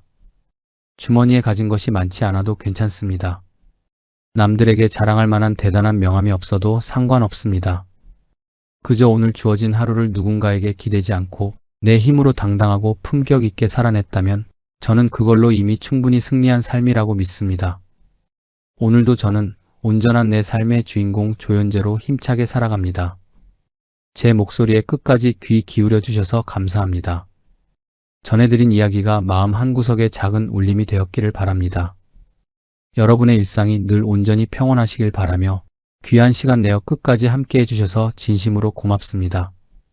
먼저 떠난 자식을 가슴에 묻고 산다는 말, 전 믿지 않았습니다. 24년이 지나도 가슴에 묻히지가 않더라고요. 여러분, 자식을 먼저 떠나보낸 부모는 어떻게 살아가야 할까요? 8살 아이를 가슴에 묻고 저는 죽지 못해 살았습니다. 밥을 먹는 것도 죄스럽고 웃는 것도 죄스러웠던 그 시간들. 근데 24해가 지난 지금 저는 압니다. 그 아이는 묻히지 않았어요. 제 발걸음 속에, 큰 아들의 어깨 위에, 손주의 웃음 속에 지금도 살아 숨쉬고 있었습니다. 오늘 제가 드리는 이야기는 슬픔을 이겨낸 이야기가 아닙니다. 슬픔과 함께 그래도 기어코 살아낸 우리 가족의 이야기입니다. 사연 시작하기 전에 구독과 좋아요, 알림 설정 부탁드립니다. 평범한 사람들의 숨겨진 이야기를 매일 전해드리는 채널입니다. 오늘도 새벽 5시 반이면 눈이 떠집니다. 알람이 울리기도 전에 몸이 먼저 기억하는 시간이에요. 이불을 걷고 일어나 제일 먼저 하는 일은 세면대 앞에 서는 것입니다. 찬물로 세수를 하고 거울을 마주하는 그 짧은 순간 저는 매일 아침 낯선 여자를 만납니다. 눈가에 자글자글 잡힌 주름, 볼 언저리에 번진 기미, 흰머리가 듬성듬성 올라온 관자놀이. 62살. 어쩌다 이렇게 됐나 싶다가도 금방 고개를 젓습니다. 이만큼 열심히 살아온 거지. 이게 다 훈장이야. 스스로를 다독이며 수건으로 얼굴을 닦습니다. 그래도 가끔은 딱 한 번씩은 생각이 납니다. 28살의 제 얼굴이요. 그때는 참 고왔어요. 남편이 처음 저를 봤을 때 웃으면 꽃 같다고 했는데 그 말이 부끄럽지 않을 만큼 볼에 혈색이 돌고 눈이 맑았습니다. 그때 저는 전업주부였어요.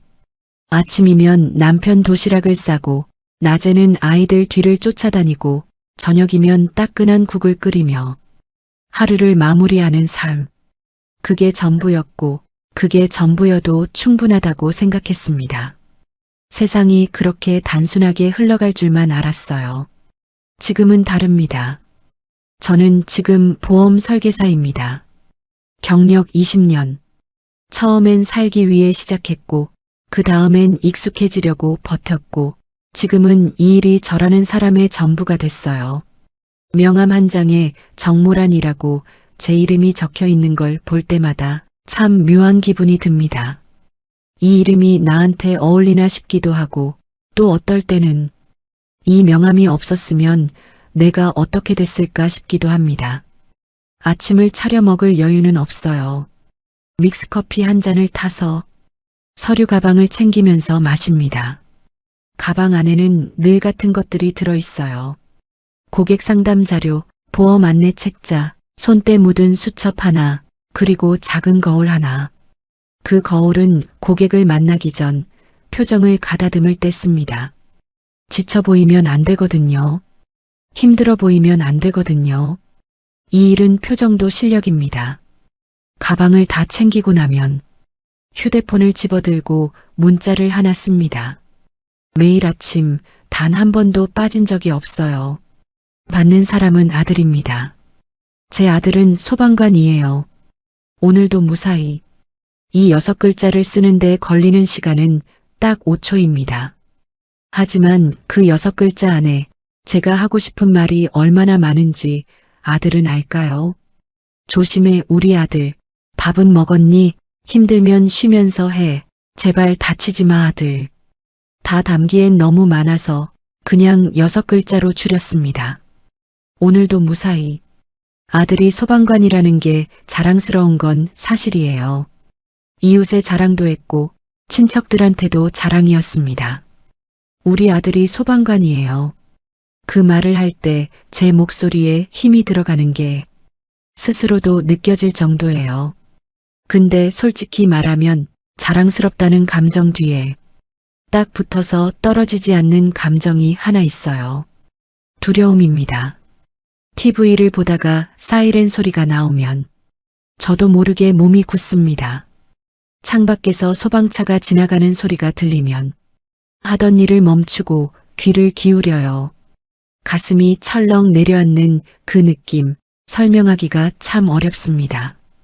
오늘 아들 민준이 근무하는 날인가, 혹시 그쪽 방향 아닌가, 아무 일 없겠지. 그 생각이 꼬리를 물면 저는 조용히 휴대폰을 꺼냅니다. 그리고 아들한테 전화를 걸고 싶은 걸 꾹 참습니다. 일하는 중에 전화하면 방해가 될 수도 있다는 걸 알거든요. 그래서 그냥 핸드폰 바탕화면만 바라봅니다. 아들 내외와 손주 사진으로 설정해둔 바탕화면을요. 소방관 정복을 입고 씩 웃는 아들의 얼굴. 그 얼굴을 볼 때마다 제 눈에는 두 개의 얼굴이 겹쳐 보입니다. 35살 지금의 민준이, 그리고 11살의 민준이. 11살의 민준이는 참 조용한 아이였어요. 씩씩하고 활발한 것 같으면서도 어디선가 늘 뭔가를 혼자 생각하는 눈빛의 아이. 그 아이가 어느 날 저한테 말했습니다. 엄마, 내가 소방관 돼서 사람들을 다 구해줄게. 그럼 다시는 슬픈 일이 안 생기겠지? 그때 저는 그 말을 듣고 웃지도 울지도 못했어요. 가슴 한쪽이 미어지면서 다른 쪽은 이상하게 따뜻해지는 느낌. 그 복잡한 감정이 뭔지 저는 한참이 지난 뒤에야 알았습니다. 민준이가 그 말을 한 건 동생을 잃고 나서였어요. 막내 현준이. 그 이름을 꺼내는 게 아직도 쉽지 않습니다. 24해가 지났는데 이름 석자가 입 밖에 나오려고 하면 목구멍 어딘가에서 걸리는 것 같아요. 가방을 들고 현관문을 열면 남편이 어느새 나와 있어요. 차 키를 손에 들고서요. 퇴직하고 나서 이 사람이 자처한 일이 두 가지 있는데 하나는 집안일이고 하나는 제 운전기사입니다. 어디 먼저 가야 해? 매일 아침 같은 질문을 합니다. 저도 매일 아침 같은 대답을 하고요. 강동 쪽 고객부터 만나야 해. 바쁘셔서 오전밖에 시간이 안 되신데. 그러면 남편은 말없이 차 시동을 겁니다. 아직 해가 채 뜨지 않은 이른 아침, 두 부부가 차에 올라타는 모습이 우리 스스로도 가끔 웃기다 싶습니다. 우리가 언제 이렇게 됐지?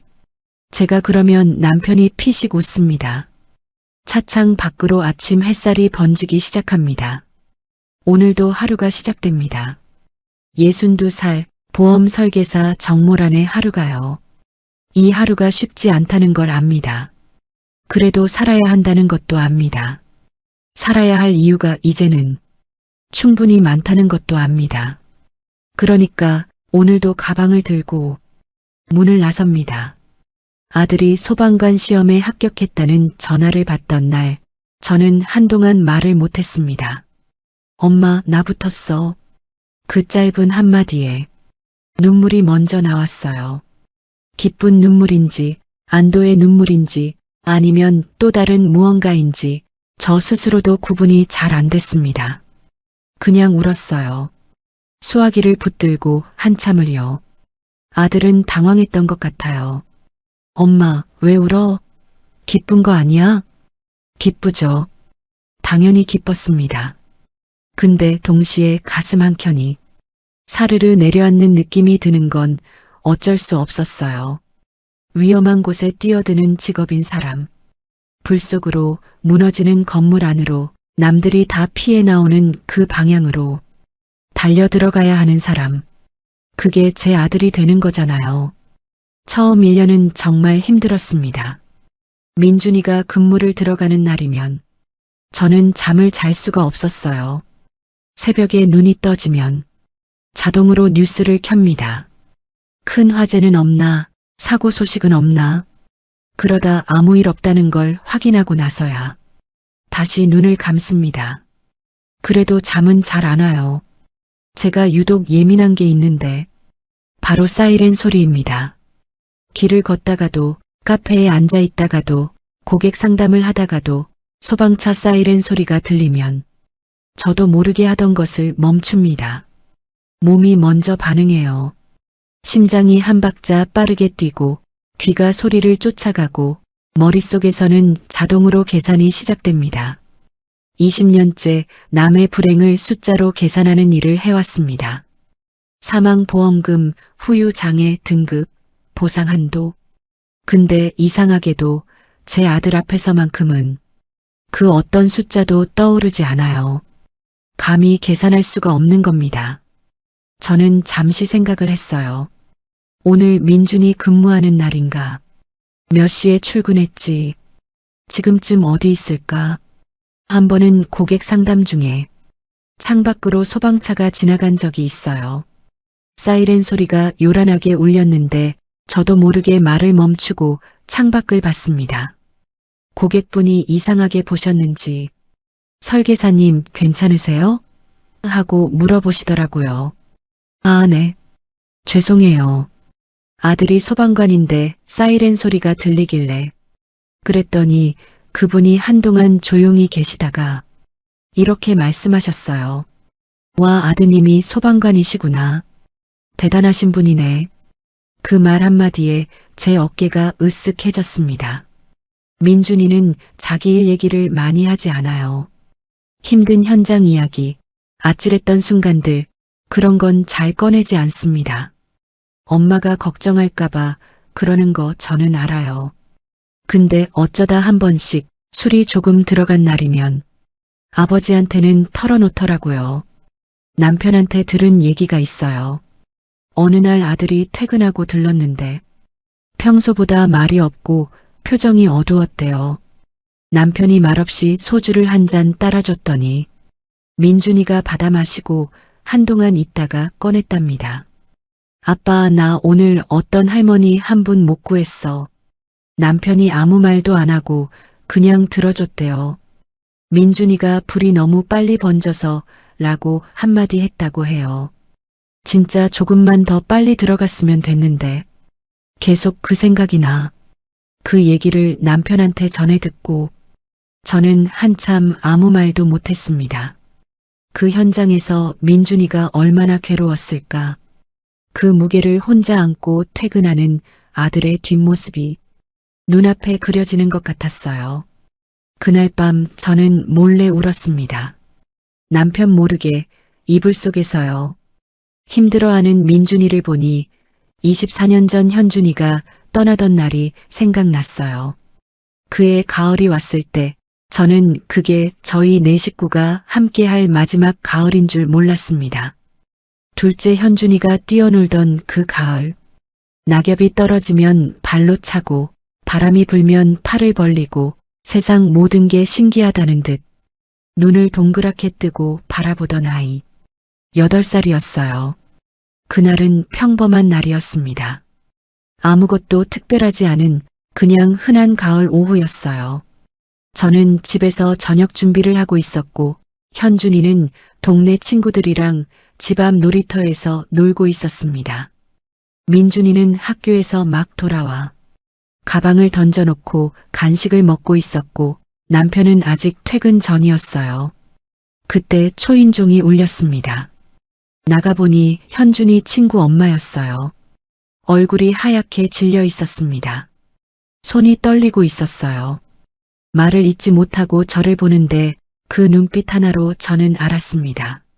무슨 일이 생겼다는 걸? 현준이한테. 그 다음 기억이 잘 나지 않아요. 신발을 신고 뛰어나갔는지 맨발로 뛰어나갔는지조차도요. 놀이터 쪽에서 사람들이 웅성거리는 소리가 들렸고 누군가 애 엄마 왔다고 외치는 소리가 들렸어요. 구급대원이 뭔가를 계속 말하고 있었는데 그 말이 하나도 귀에 들어오지 않았어요. 사람들이 양옆으로 비켜섰습니다. 그 사이로 보였어요. 현준이가 입고 나간 그 빨간 점퍼. 현준이가 엄마나 친구들이랑 놀다 올게. 환하게 웃으며 말했어요. 저는 밖에 추워 감기 걸리지 말고 잠바 입고 가 했습니다. 하나만 선명하게 기억나요. 우리 현준이 환하게 웃으며 응 대답하던 모습이요. 그리고 나머지 기억이 조각조각 끊겨 있어요. 눈에 넣어도 아프지 않을 우리 현준이 얼굴, 눈을 감고 있었어요. 평화롭게 그냥 자는 것처럼 제가 이름을 불렀습니다. 현준아. 몇 번을 불렀는지 모르겠어요. 목이 쉬도록 불렀는데 아이는 눈을 뜨지 않았습니다. 병원에서 의사 선생님이 뭔가를 말씀하셨어요. 근데 그 말이 귀에 들어오지 않았습니다. 남편이 제 손을 잡고 있었고 저는 그 손을 느끼면서도 아무것도 느끼지 못하는 것 같았어요. 세상이 멈춰버린 것 같은 느낌. 시계는 가고 있는데 시간이 흐르지 않는 것 같은 느낌. 그게 어떤 건지 겪어보지 않은 분들은 모르실 거예요. 장례를 치르고 나서 저는 방 안에 들어가 문을 닫았습니다. 며칠을 그랬어요. 밥을 먹지 않았고 씻지 않았고 말을 하지 않았습니다. 남편이 문 앞에서 불렀어요. 여보, 밥 좀 먹어. 저는 대답하지 않았습니다. 무슨 말을 해야 할지, 어떤 말이 나올 수 있는지 아무것도 몰랐어요. 그때 제 머릿속에는 한 가지 생각만 있었습니다. 내가 잘못한 거라는 생각. 조금만 더 살폈으면, 조금만 더 주의했으면, 그 순간 제가 같이 나가 있었으면. 자책이 파도처럼 밀려왔어요. 자식 앞세운 죄인. 그 말이 머릿속에서 떠나지 않았습니다. 곡기를 끊었어요. 먹고 싶지 않은 게 아니라 먹으면 안 된다는 생각이 들었습니다. 현준이가 없는 세상에서 제가 밥을 먹고 잠을 자고 살아가는 게 죄스러웠어요. 그렇게 한 일주일쯤 지났을 때 누군가 방문을 두드렸습니다. 남편도 아니었어요. 조그만 손이 문을 두드리는 소리였습니다. 엄마, 민준이었어요. 문을 열었습니다. 11살 민준이가 서 있었어요. 눈이 퉁퉁 부어 있었습니다. 며칠을 울었겠지요. 자기도 동생을 잃은 거니까요. 근데 그 눈으로 저를 올려다보면서 이렇게 말했어요. 엄마, 밥 먹어야지. 저는 그 말에 또 눈물이 났습니다. 11살짜리 아이가 엄마한테 밥 먹으라고 하는 상황이 너무 미안하고 가슴이 아팠어요. 민준이가 방 안으로 들어와 제 옆에 앉았습니다. 한동안 아무 말 없이 앉아 있다가 제 등을 토닥이기 시작했어요. 어른이 아이를 달래듯 작은 손으로 제 등을 토닥토닥 두드려줬어요. 그러면서 말했습니다. 엄마, 나 있잖아. 응, 나 소방관 될 거야. 뜬금없는 말이었어요. 그래서 저도 모르게 물었습니다. 갑자기 왜? 민준이가 잠깐 생각하더니 말했어요. 내가 소방관 돼서 사람들을 다 구해줄게. 그럼 다시는 슬픈 일이 안 생기겠지? 저는 그 말을 듣고 아무 말도 할 수 없었습니다. 11살짜리 아이가 동생을 잃고 나서 엄마가 무너지는 걸 보면서 내린 결론이 그거였어요. 사람을 구하는 사람이 되겠다는 것. 그 순간 뭔가가 제 가슴 안에서 움직이는 것 같았습니다. 딱 꼬집어 말하기가 어렵지만 그냥 꽁꽁 얼어붙어 있던 무언가가 조금 녹는 것 같은 느낌이었어요. 저는 민준이를 꼭 끌어안았어요. 그래, 우리 아들 소방관 되면 정말 멋있겠다. 사람들 구해주는 멋진 소방관. 민준아, 엄마가 신경 써주지 못해서 미안해. 하고 어린아이처럼 펑펑 울었습니다. 그게 제가 그 긴 어둠 속에서 처음으로 한 말이었습니다. 엄마인 내가 이렇게 있으면 안 되겠다 싶었어요. 그날 이후로 민준이는 달라졌어요. 공부밖에 모르는 아이가 됐습니다. 떠들지도 않고 놀러 다니지도 않고 도서관에 앉아서 책을 읽고 문제를 풀었어요. 친구들이 놀자고 불러도 나 할 거 있어 하고 남았답니다. 담임 선생님이 저한테 전화를 하셨어요. 어머니, 민준이가 갑자기 너무 열심히 해서요. 동생 잃은 지 얼마 안 됐는데 조금 걱정이 돼요, 어머니. 저는 뭐라고 설명해야 할지 몰라 그냥 이렇게만 했습니다. 제가 잘 살펴볼게요, 선생님. 남편은 그 시간 동안 어떻게 버텼냐고 물어보시는 분들이 있어요. 나중에 들은 얘긴데 남편은 매일 아침 출근길 차 안에서 울었대요. 집에서는 한 번도 제 앞에서 무너지지 않았어요. 제가 무너져 있으니까 자기라도 중심을 잡아야 한다고 생각했겠지요. 퇴근하고 와서는 말없이 제 옆에 앉아 있었고 밥을 차려서 방 앞에 가져다 놓고 민준이 챙기고 집안일하고 그러면서 한 번도 저한테 화내지 않았어요. 어느 날 밤에 남편이 나지막이 말했습니다. 여보, 우리 민준이 위해서라도 살아야지. 민준이가 보고 있잖아. 그 말이 저를 일으켜 세웠어요. 민준이가 보고 있다는 말, 제가 무너지는 걸, 저 아이가 보고 있다는 말이었어요. 다음 날 저는 방문을 열고 나왔습니다. 세수를 하고 밥을 조금 먹었어요. 남편이 아무 말도 하지 않고 밥그릇에 국을 더 떠다 놓았습니다. 그게 다였어요. 근데 그걸로 충분했습니다. 현준이가 떠난 그해 가을은 제 안에서 아직도 끝나지 않았어요. 매년 가을이 오면 낙엽 소리에 자꾸 그 오후가 생각납니다. 그래도 이제는 그 기억을 마주할 수 있어요. 피하지 않고 외면하지 않고 그냥 그 자리에 앉아서 그래, 그때 그랬지 하고 고개를 끄덕일 수 있게 됐습니다. 24해 걸렸어요. 이제야 현준이 사진을 거실에 내놓을 수 있게 됐습니다. 현준이가 살다간 그 짧은 8살이던 해, 제가 그 아이 없이 살아온 24해, 어느 쪽이 더 긴지 숫자로는 비교가 되는데 마음으로는 비교가 안 됩니다. 그 짧은 8해가 제 나머지 삶 전체보다 더 크고 깊이 새겨져 있으니까요. 남편은 강한 사람입니다. 적어도 제 앞에서는 늘 그랬어요. 현준이를 잃고 나서도 제가 방 안에 틀어박혀 있던 그 긴 시간 동안도 남편은 한 번도 제 앞에서 무너지지 않았습니다. 민준이 챙기고 집안일하고 출근하고 퇴근하고 그 반복을 묵묵히 해냈어요. 어떻게 그럴 수 있었는지 저는 그때는 몰랐습니다. 나중에 알았어요. 현준이 떠나고 한참 뒤 남편이 조용히 꺼낸 얘기입니다. 나 그때 매일 아침 차 안에서 울었어. 출근길 차에 혼자 타서 핸들을 잡으면 눈물이 저절로 났대요. 회사 주차장에 도착할 때까지 실컷 울고 주차를 하면서 손바닥으로 눈가를 닦고 그 다음 차 문을 열고 나왔다고 했습니다. 왜 내 앞에서는 안 울었어? 제가 물었더니 남편이 잠깐 창밖을 보다가 말했어요. 당신이 무너져 있는데 내가 같이 무너지면 어떡해? 그 한마디에 저는 할 말을 잃었습니다.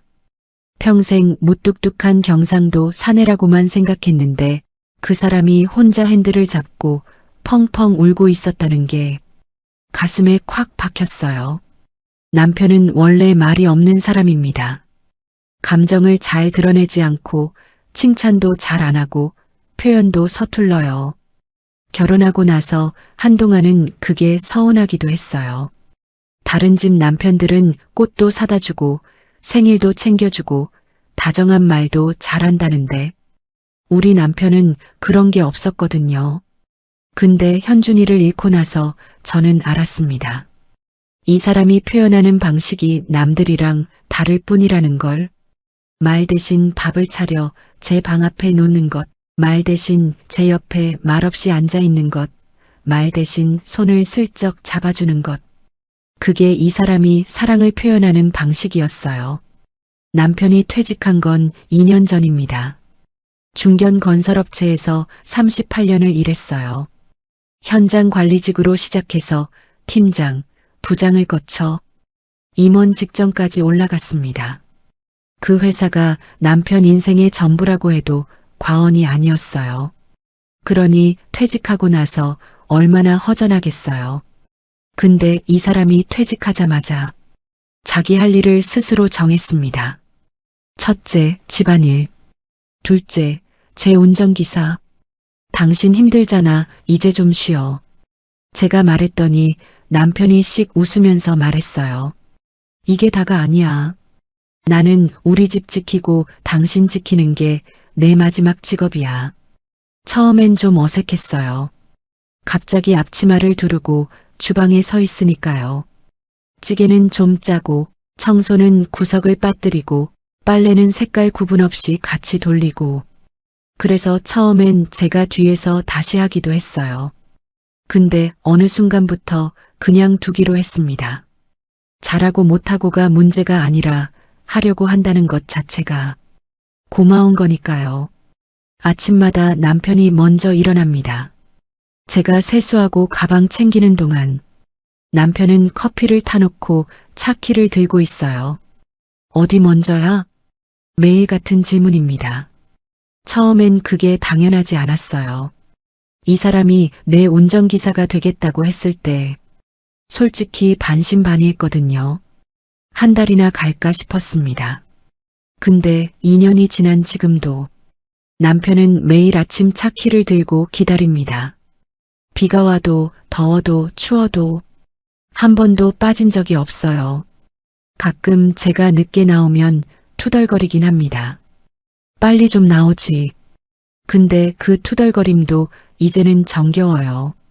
운전하면서 대화를 많이 해요. 집에서는 각자 할 일 하느라 말할 기회가 별로 없는데 차 안에서는 둘이 있으니까요. 오늘 어떤 고객 만나는지, 날씨가 어떤지, 점심은 뭐 먹을지. 별거 아닌 얘기들이지만 그 시간이 참 좋습니다. 어느 날 신호 대기 중에 남편이 불쑥 말했어요. 여보, 나 그때 많이 미안했어. 뜬금없어서 제가 물었습니다.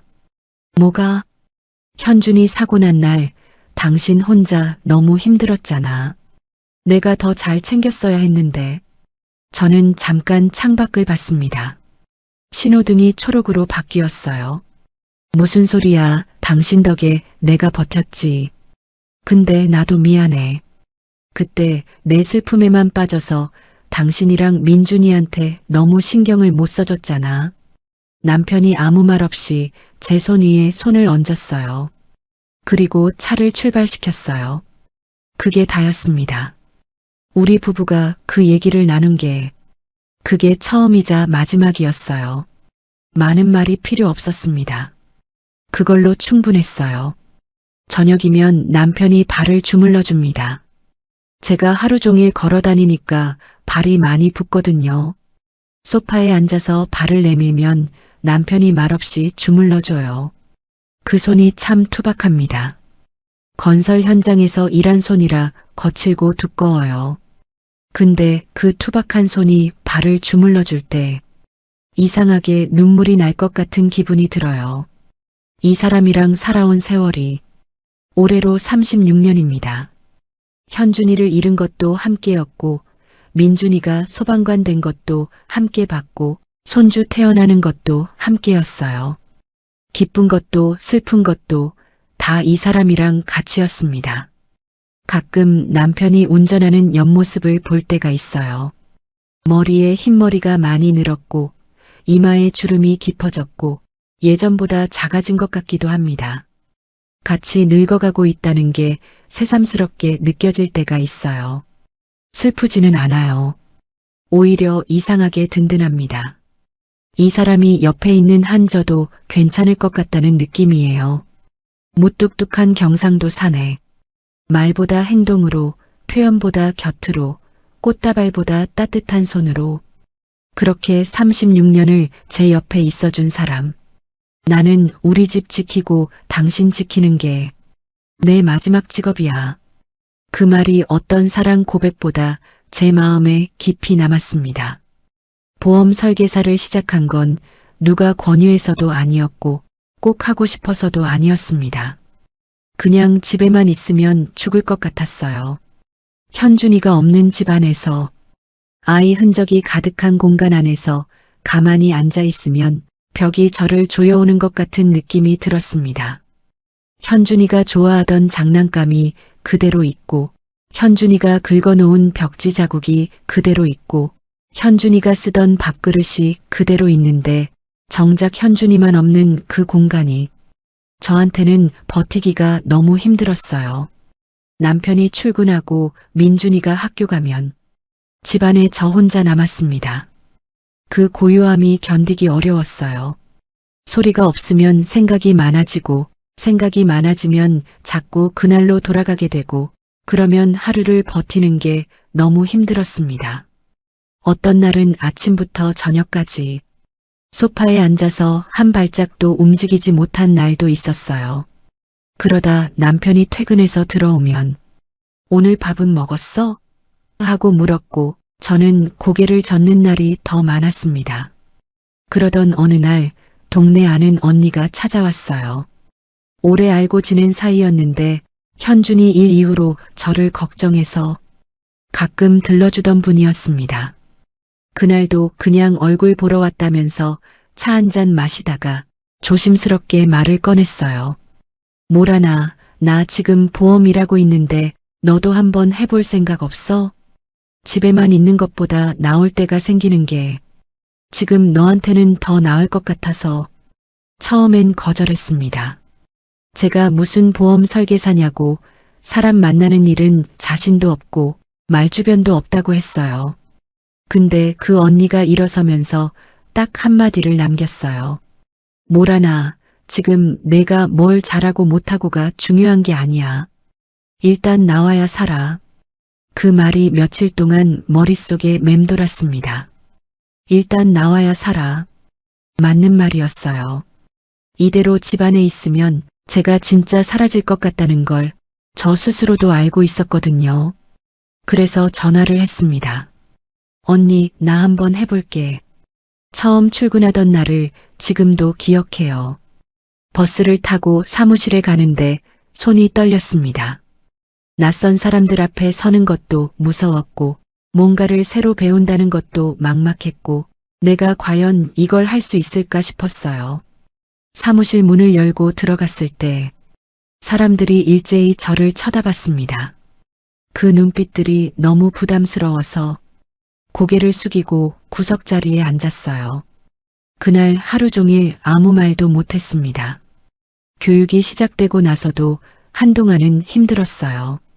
상품 내용을 외워야 하고 약관을 이해해야 하고 고객한테 설명하는 연습도 해야 했는데 머릿속이 잘 돌아가지 않았습니다. 집중이 안 됐어요. 교육을 들으면서도 자꾸 딴 생각이 났고 외운 것도 금방 잊어버렸고 연습 상담을 해보라고 하면 말문이 막혀서 한마디도 못하고 앉아있기도 했습니다. 같이 시작한 사람들은 척척 해나가는데 저만 혼자 뒤처지는 것 같아서 집에 오면서 버스 안에서 울기도 했어요. 처음 고객을 만난 날이 기억납니다. 아는 사람도 아니었어요. 선배 설계사가 소개해준 분이었는데 카페에서 만나기로 했습니다. 가는 길에 얼마나 긴장했는지 카페 앞에서 한 5분을 그냥 서 있었어요. 들어가야 하는데 발이 안 떨어지는 거예요. 심호흡을 3번 하고 들어갔습니다. 그분이 먼저 손을 흔들어 주셨어요. 자리에 앉아서 제가 준비해온 자료를 꺼냈는데 손이 떨려서 종이가 사각사각 소리를 냈습니다. 그분이 눈치를 채셨는지 많이 긴장하셨어요? 하고 웃으면서 물어보셨어요. 저는 솔직하게 말했습니다. 네, 처음이라서요. 그랬더니 그분이 편하게 하세요 하시더라고요. 그 말 한마디에 긴장이 조금 풀렸어요.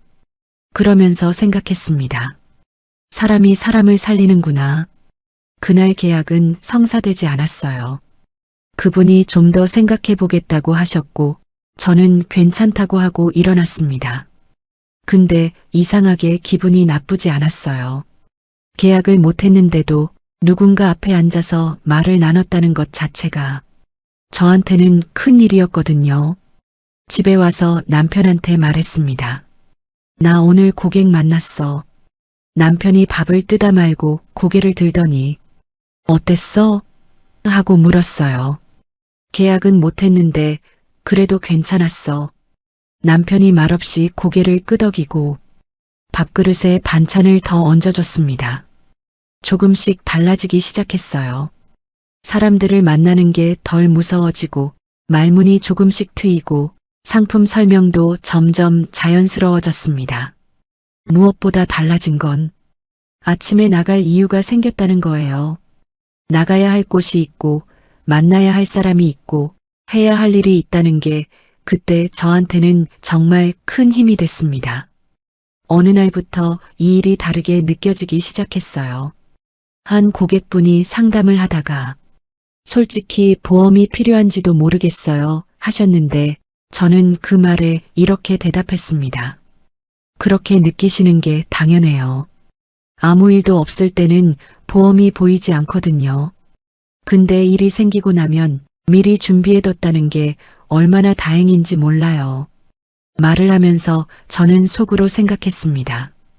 현준이가 그날 나가기 전에 제가 무언가를 미리 준비할 수 있었더라면 물론 보험으로 막을 수 있는 일이 아니었어요.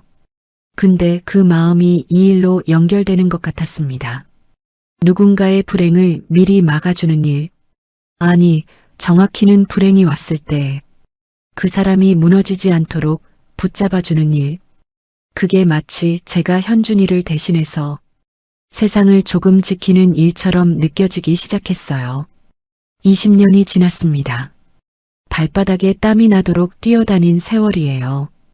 거절도 많이 당했고 힘든 날도 많았고 그만두고 싶었던 순간도 있었습니다. 그래도 계속했어요. 이 일을 하는 동안만큼은 제가 그냥 슬픈 엄마가 아니라 누군가에게 필요한 사람이 된다는 느낌이 들었거든요. 명함에 적힌 정모란이라는 이름이 어느 순간부터 낯설지 않아졌습니다. 이 이름이 저라는 걸, 이 일이 저라는 걸 이제는 압니다. 주말이면 아들 내외가 옵니다. 꼭 그런 건 아닌데 아들 휴무일 때는 꼭 와요. 며느리 지수가 어머니 저 왔어요 하고 현관문을 열고 들어오는 소리가 들리면 저는 주방에서 하던 걸 멈추고 손을 닦습니다. 그 소리가 참 좋아요. 집안이 갑자기 환해지는 것 같은 느낌이랄까요? 손주 이름은 준서예요. 5살입니다.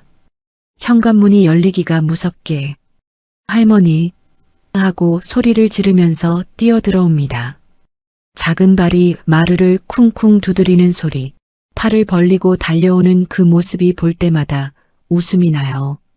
그 아이를 받아 안으면 참 가볍고 따뜻했습니다. 어느 날 점심을 먹는데 준서가 밥투정을 했어요.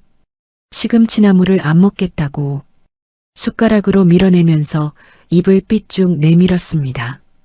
이거 싫어. 풀 같아. 민준이가 편식하면 안 돼. 골고루 먹어야지 하고 말했고 준서는 더 크게 인상을 썼어요. 그 표정이, 그 눈매가, 그 입모양이. 저는 숟가락을 내려놓았습니다. 현준이였어요. 준서 얼굴에서 현준이가 보였습니다. 밥투정하던 현준이 싫은 건 절대 안 먹겠다고 버티던 현준이, 인상을 쓰면서도 어딘가 귀여웠던 현준이. 그 아이가 준서 얼굴에 고스란히 담겨 있었어요. 가슴 한구석이 찌릿해지면서 눈물이 올라오려고 했습니다. 저는 재빨리 고개를 돌려 물 한 모금을 마셨어요. 며느리 지수가 눈치를 챘어요. 이 아이가 참 속이 깊어요. 말하지 않아도 알고 티를 내지 않아도 느끼는 애입니다. 식사를 마치고 주방에서 설거지를 같이 하는데 지수가 슬쩍 제 옆에 서면서 말했어요. 어머니, 준서 눈매가 사진 속 삼촌 어릴 때랑 정말 똑같죠? 저는 그릇을 닦다가 잠깐 멈췄어요. 그렇지? 네. 처음 봤을 때부터 그랬어요. 민준 오빠한테도 말했더니 오빠도 그렇대요. 지수는 현준이를 직접 본 적이 없어요. 사진으로만 알고 민준이한테 들은 이야기로만 압니다. 그런데도 현준이를 가족으로 여기는 게 말하지 않아도 느껴져요. 명절에 차례상을 차릴 때 지수가 먼저 현준이 자리를 챙겨요. 어머니, 준서 삼촌이 좋아하던 거 있으면 말씀해 주세요. 제가 준비할게요. 그 말을 처음 들었을 때 저는 이 아이가 정말 고맙다고 생각했습니다. 지수가 우리 집에 처음 왔던 날이 생각나요. 민준이가 사귀는 사람이 있다고 데려오겠다고 말했을 때 솔직히 마음이 복잡했어요. 어떤 사람일까? 민준이 곁에 있어줄 수 있는 사람일까? 우리 집의 슬픔을 이해할 수 있는 사람일까? 여러 가지 생각이 들었습니다. 그날 지수가 현관에서 구두를 벗으면서 고개를 숙이고 인사했어요. 어머니, 처음 뵙겠습니다. 목소리가 떨렸어요. 그 떨림이 오히려 진심처럼 느껴졌습니다. 잘 보이려고 포장한 게 아니라 정말 긴장하고 있다는 게 보였거든요. 저는 그때 이미 알았어요. 이 아이구나. 지수는 제 이야기를 잘 들어줘요. 과일을 깎으면서 나란히 앉아 시시콜콜한 얘기를 나누는 게 이제는 주말의 낙이 됐습니다. 고객 얘기도 하고 동네 얘기도 하고 별거 아닌 이야기들을 주고받다 보면 오후 시간이 훌쩍 가요. 그러다 제가 문득 말이 없어지거나 먼 데를 보는 것 같으면 지수가 슬쩍 제 손을 잡습니다. 말없이요. 그 손이 얼마나 따뜻한지 딸이 있으면 이런 느낌이겠구나 싶어요. 저는 아들만 둘이었는데 지수 덕분에 딸을 얻은 것 같습니다. 이런 말을 지수한테 직접 하면 쑥스러우니까 속으로만 합니다. 준서가 밥을 다 먹고 거실을 뛰어다닙니다. 이리 갔다 저리 갔다 블록을 꺼냈다가 자동차를 꺼냈다가 할아버지 무릎에 올라갔다가 제품으로 왔다가 그 모습을 보고 있으면 시간이 멈춘 것 같기도 하고 다시 흐르는 것 같기도 해요. 현준이가 다 못 누린 시간이 준서한테로 흘러가고 있는 것 같다는 생각을 요즘 자주 합니다. 현준이가 해보지 못한 것들을 준서가 해주고 있는 것 같기도 하고 대신 웃어주는 것 같기도 하고 물론 준서는 준서예요. 현준이가 아닙니다. 다른 사람이고 다른 삶을 살아갈 아이예요. 근데 그걸 알면서도 준서를 보고 있으면 마음이 따뜻해지는 건 어쩔 수가 없어요. 준서를 안아줄 때 저는 속으로 말합니다. 할머니가 우리 준서 지켜줄게. 그 말이 입 밖으로 나오지는 않아요. 그냥 마음속으로 꼭 안아주면서 했어요. 저녁이 되면 아들 내외가 일어섭니다. 엄마, 저희 이제 갈게요. 준서가 손을 흔들어요. 할머니, 안녕. 민준이가 준서를 안아주다가 저한테 작게 말했던 게 생각납니다. 엄마, 나 요즘 가끔 현준이 얼굴이 잘 기억이 안 나. 그게 너무 슬퍼. 저는 아들 손을 잡았습니다. 괜찮아. 엄마가 기억하고 있으니까. 민준이가 고개를 끄덕이고 준서를 안아들었어요. 준서 얼굴 속에 현준이가 있고 민준이 마음속에도 현준이가 있었습니다. 우리 가족 모두의 가슴 안에 그 아이는 아직 살아 있었어요. 저는 손을 흔들어 주면서 현관문이 닫힐 때까지 서 있습니다. 문이 닫히고 나면 집안이 다시 조용해지는데 그 고요함이 예전처럼 무겁지 않아요. 따뜻한 게 남아있는 것 같은 고요함입니다. 남편이 소파에 앉아서 말해요. 준서 오늘 밥 투정하던 거 봤어? 봤지. 현준이 꼭 닮았더라. 저는 대답 없이 웃었습니다. 남편도 웃었어요. 우리 둘이 거실에 앉아서 말없이 웃는 그 순간이 저한테는 참 소중합니다. 민준이가 소방관 시험에 합격하고 처음 정복을 입고 왔던 날 남편이 아무 말도 안 했어요. 그냥 아들을 위아래로 한번 훑어보고 말없이 안경을 벗고 손으로 눈가를 닦았습니다. 남편이 눈가를 닦는 걸 보면서 저도 속으로 생각했습니다. 현준이가 지금까지 건강하게 잘 커졌다면 형처럼 이렇게 멋진 남자가 됐을 텐데 그 생각이 드는 순간 가슴이 먹먹해졌어요. 근데 이상하게 눈물은 나지 않았습니다. 슬픔이 자랑스러움으로 덮이는 것 같은 느낌이었어요. 그게 다였어요. 우리 남편이 살면서 자식 앞에서 눈물을 보인 게 현준이 떠나보내고 나서 그날이 처음이자 유일했을 거예요. 민준이도 아무 말 안 했습니다. 아버지가 눈가를 닦는 걸 보면서 그냥 가만히 서 있다가 아빠 밥 먹자 하고 식탁으로 갔어요. 그 짧은 순간에 이 부자가 나눈 게 얼마나 많은지 옆에서 보던 저는 알았습니다. 말이 없어도 통하는 사이가 있어요. 이 두 사람이 딱 그래요. 민준이가 소방관이 된 뒤로 아버지와 아들이 더 가까워졌습니다. 한 달에 한 번은 꼭 둘이 나가서 소주 한 잔을 합니다. 며느리 지수가 농담처럼 말해요. 나보다 아버님이랑 사이가 더 좋은 것 같아. 민준이가 그럼 하고 받아치면 남편이 피식 웃습니다. 그 모습을 보고 있으면 저도 모르게 미소가 나와요. 어느 날 밤늦게 민준이가 퇴근하고 들렀어요. 표정이 좀 어두웠습니다. 남편이 말없이 냉장고에서 소주를 꺼냈어요. 두 잔을 따라서 하나를 민준이 앞에 밀어놓고 하나를 들어서 기다렸습니다. 민준이가 잔을 들고 한 번에 마셨어요. 그러고 나서 한동안 아무 말이 없다가 천천히 입을 열었습니다. 아빠, 나 오늘 힘들었어. 남편이 응하고 짧게 받았어요. 민준이가 계속했습니다. 어떤 분이 계셨는데 우리가 도착했을 때 이미 늦었어. 혼자 사시는 할머니였는데 발견이 너무 늦었어. 남편이 잔을 채워줬어요. 민준이가 그걸 받아 마시고 말했습니다. 그 할머니 집에 아무것도 없었어, 아빠. 밥솥도 비어있고 냉장고도 텅 비어있고 그게 자꾸 눈에 밟혀. 남편이 잠깐 있다가 말했어요. 그 할머니는 네가 기억해주는 것만으로도 외롭지 않을 거야. 민준이가 고개를 숙였습니다. 한동안 둘이 말없이 앉아있다가 남편이 술을 한 모금 마시고 말했어요. 힘들면 힘들다고 해라. 참는 게 능사가 아니야. 근데 그 힘든 게 너를 더 좋은 소방관으로 만들고 있다는 것도 알아야 해. 저는 안방에서 그 대화를 들었습니다. 일부러 들은 게 아니라 자다가 깨서 물 마시러 나왔다가 소리가 들려서 멈춰섰어요. 거실로 들어가지 못하고 문틈에 기대서 듣다가 눈물이 났습니다. 아버지가 아들한테 해줄 수 있는 말이 저런 거구나.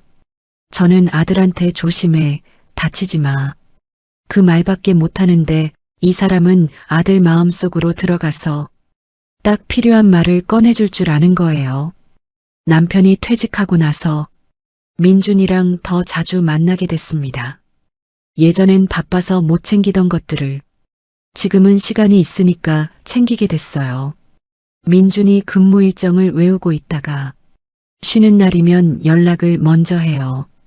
오늘 시간 되냐? 밥이나 먹자.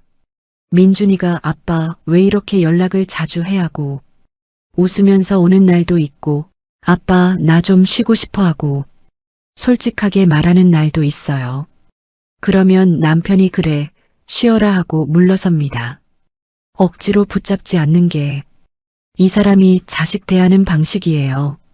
남편이 퇴직하고 나서 저한테도 달라진 게 있어요.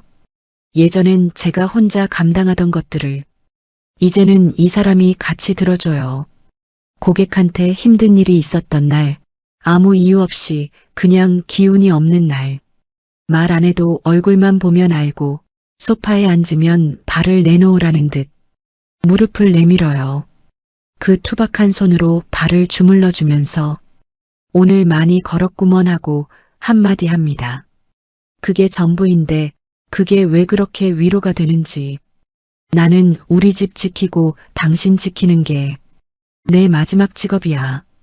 처음 그 말을 들었을 때는 그냥 흘려들었어요. 퇴직하고 나서 허전한 마음에 하는 말인 줄 알았거든요. 근데 시간이 지나고 보니까 이 사람은 진짜로 그걸 직업처럼 하고 있어요. 제가 걱정하는 걸 미리 알아서 덜어주고 민준이한테는 아버지이자 친구로 곁에 있어주는 것. 오랜 직장 생활보다 더 성실하게 하고 있습니다. 가끔 민준이가 말해요. 아빠 요즘 좋아 보여. 직장 다닐 때보다 더 행복해 보여. 남편이 그 말에 뭐라고 했는지 아세요? 그때는 회사를 위해 살았고 지금은 나를 위해 살아서 그런 거야. 저는 그 말을 민준이한테 전해 듣고 한참 생각했습니다. 나를 위해 산다는 게 뭔지. 이 사람한테 나를 위해 산다는 건 가족 곁에 있는 거예요. 아침에 아내 태워다 주고 아들이랑 소주 한잔하고 손주 안아주고 집에 돌아와 조용히 앉아 있는 것. 거창한 게 하나도 없어요. 근데 그게 이 사람한테는 직장 생활보다 더 의미 있는 일인 거겠지요. 민준이가 언젠가 저한테 말했어요. 엄마, 나 아빠처럼 살고 싶어? 저는 그 말에 웃으면서 물었습니다. 아빠 어떤 부분? 민준이가 잠깐 생각하다가 말했어요. 곁에 있는 사람한테 충실한 거. 말은 별로 없어도 늘 거기 있는 거. 그게 쉬운 것 같아도 진짜 어려운 거잖아. 그 말이 맞아요. 늘 거기 있다는 것, 사라지지 않는다는 것, 그게 얼마나 어려운 건지 저는 압니다. 현준이가 떠나던 날 이후로 세상에 영원한 게 없다는 걸 알았거든요. 그래서 지금 내 곁에 있어주는 사람이 얼마나 소중한지도 알아요. 오늘도 남편은 소파에 앉아 뉴스를 보고 있습니다. 안경을 쓰고 리모컨을 손에 들고 별 표정 없이 화면을 바라보고 있어요. 평범하고 조용한 저녁입니다. 근데 저는 그 모습이 좋아요. 여기 있다는 것. 오늘도 무사히 여기 있다는 것. 그게 저한테는 가장 큰 안도이고 가장 깊은 고마움입니다. 흔히들 말하잖아요. 부모보다 먼저 떠난 자식은 가슴에 묻고 산다고. 저도 그 말을 들으면서 살았어요. 현준이를 떠나보내고 나서 누군가 저한테 그 말을 했을 때 저는 고개를 끄덕였습니다. 그래, 가슴에 묻는 거구나. 이 아이를 가슴 깊이 묻고 그 위에 흙을 덮고 그렇게 살아가는 거구나, 그렇게 생각했어요. 근데 살아보니까 그게 아니었습니다. 묻히지가 않아요. 아무리 덮으려 해도, 아무리 잊으려 해도 그 아이는 가슴 안에서 계속 살아 숨쉬고 있었어요. 봄이 오면 현준이가 좋아하던 진달래가 피고, 여름이 오면 현준이가 뛰어놀던 놀이터가 생각이 나고, 가을이 오면 그 빨간 점퍼가 눈에 밟히고, 겨울이 오면 따뜻한 데 있어야 할 아이가 차가운 땅 아래 있다는 게 자꾸 마음에 걸렸습니다. 사계절이 돌아올 때마다 현준이도 함께 돌아왔어요. 그러니 어떻게 묻힐 수 있겠어요. 저는 이제 압니다. 자식을 가슴에 묻는다는 건 그 아이를 잊는다는 게 아니에요. 그 아이를 품고 살아간다는 뜻입니다. 가슴 안에 그 아이의 자리를 만들어서 그 자리를 비우지 않고 그 온기를 느끼면서 하루하루를 사는 것. 그게 자식을 가슴에 묻는다는 말의 진짜 의미인 것 같아요. 현준이는 제가 내딛는 발걸음 속에 있습니다. 보험 설계사로 살면서 수없이 많은 문을 두드렸는데 그 발걸음 안에 현준이가 있었어요. 누군가의 불행을 막아주고 싶다는 마음, 누군가가 무너지지 않도록 붙잡아주고 싶다는 마음. 그 마음이 어디서 왔는지 이제는 알아요. 현준이가 준 마음입니다. 현준이는 민준이의 어깨 위에도 있습니다. 불 속으로 뛰어들면서도 뒤를 돌아보지 않는 아들의 넓은 어깨. 내가 소방관 돼서 사람들을 다 구해줄게. 그럼 다시는 슬픈 일이 안 생기겠지? 11살 민준이가 한 그 맹세가 지금도 저 어깨 위에 살아있어요. 민준이가 누군가를 구할 때마다 현준이도 함께 구하는 것 같습니다. 현준이는 남편의 투박한 손 안에도 있어요. 아들 앞에 말없이 소주잔을 채워주는 그 손, 차 키를 들고 아침마다 기다리는 그 손. 현준이를 잃고 나서 이 사람이 더 단단해진 것도, 더 따뜻해진 것도 다 현준이가 남기고 간 것들인 것 같아요. 그리고 현준이는 준서의 해맑은 웃음 속에 있습니다. 밥투정하다가도 금세 웃어버리는 그 눈매, 팔을 벌리고 달려오는 그 모습, 세상 모든 게 신기하다는 듯 눈을 동그랗게 뜨는 것. 현준이가 다 못 누리고 간 시간들이 준서한테서 피어나고 있어요. 그걸 볼 때마다 저는 생각합니다. 아, 현준이가 여기도 있구나.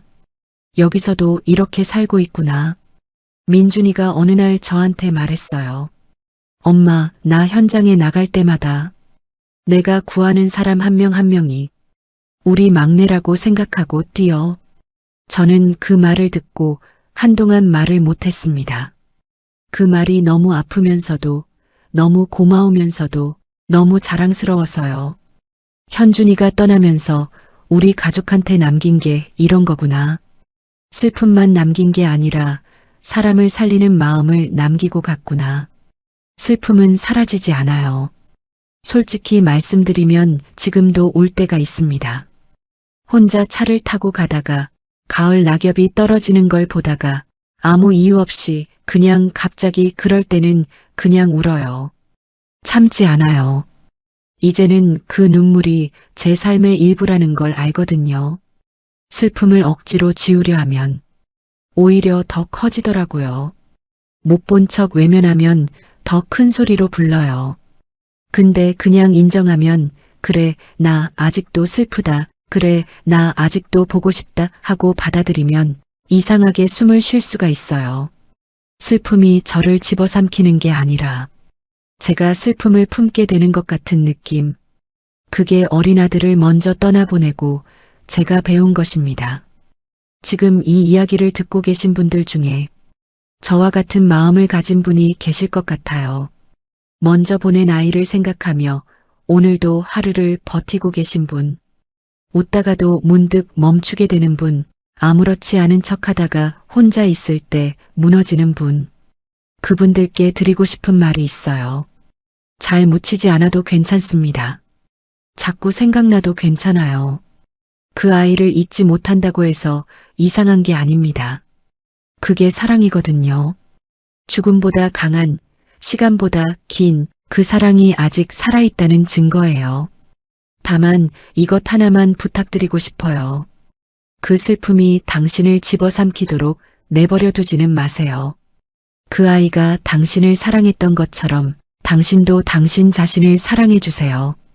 밥을 먹고 햇볕을 쬐고 곁에 있는 사람의 손을 잡고 오늘 하루를 살아주세요. 그게 남겨진 우리가 떠난 이들한테 해줄 수 있는 가장 큰 사랑입니다. 저는 오늘도 아침에 일어나 거울 앞에 섭니다. 주름도 늘고 흰머리도 늘었지만 예전처럼 낯설지 않아요. 이 얼굴이 저라는 걸, 이 주름 하나하나가 제가 살아온 시간이라는 걸 이제는 압니다. 현준이가 살다 간 8해, 제가 현준이 없이 살아온 24해. 그 모든 시간이 이 얼굴 위에 새겨져 있어요. 민준이는 오늘도 어딘가에서 누군가를 지키고 있을 거예요. 손주 준서는 지금쯤 유치원에서 눈을 동그랗게 뜨고 세상을 배우고 있겠지요. 그리고 현준이는 이 모든 것 안에 함께 있습니다. 자식은 가슴에 묻는 게 아니었어요. 발걸음 속에, 어깨 위에, 손끝에, 웃음 속에 함께 살아가는 거였습니다. 그러니까 우리 오늘도 살아요. 천천히 안단테로.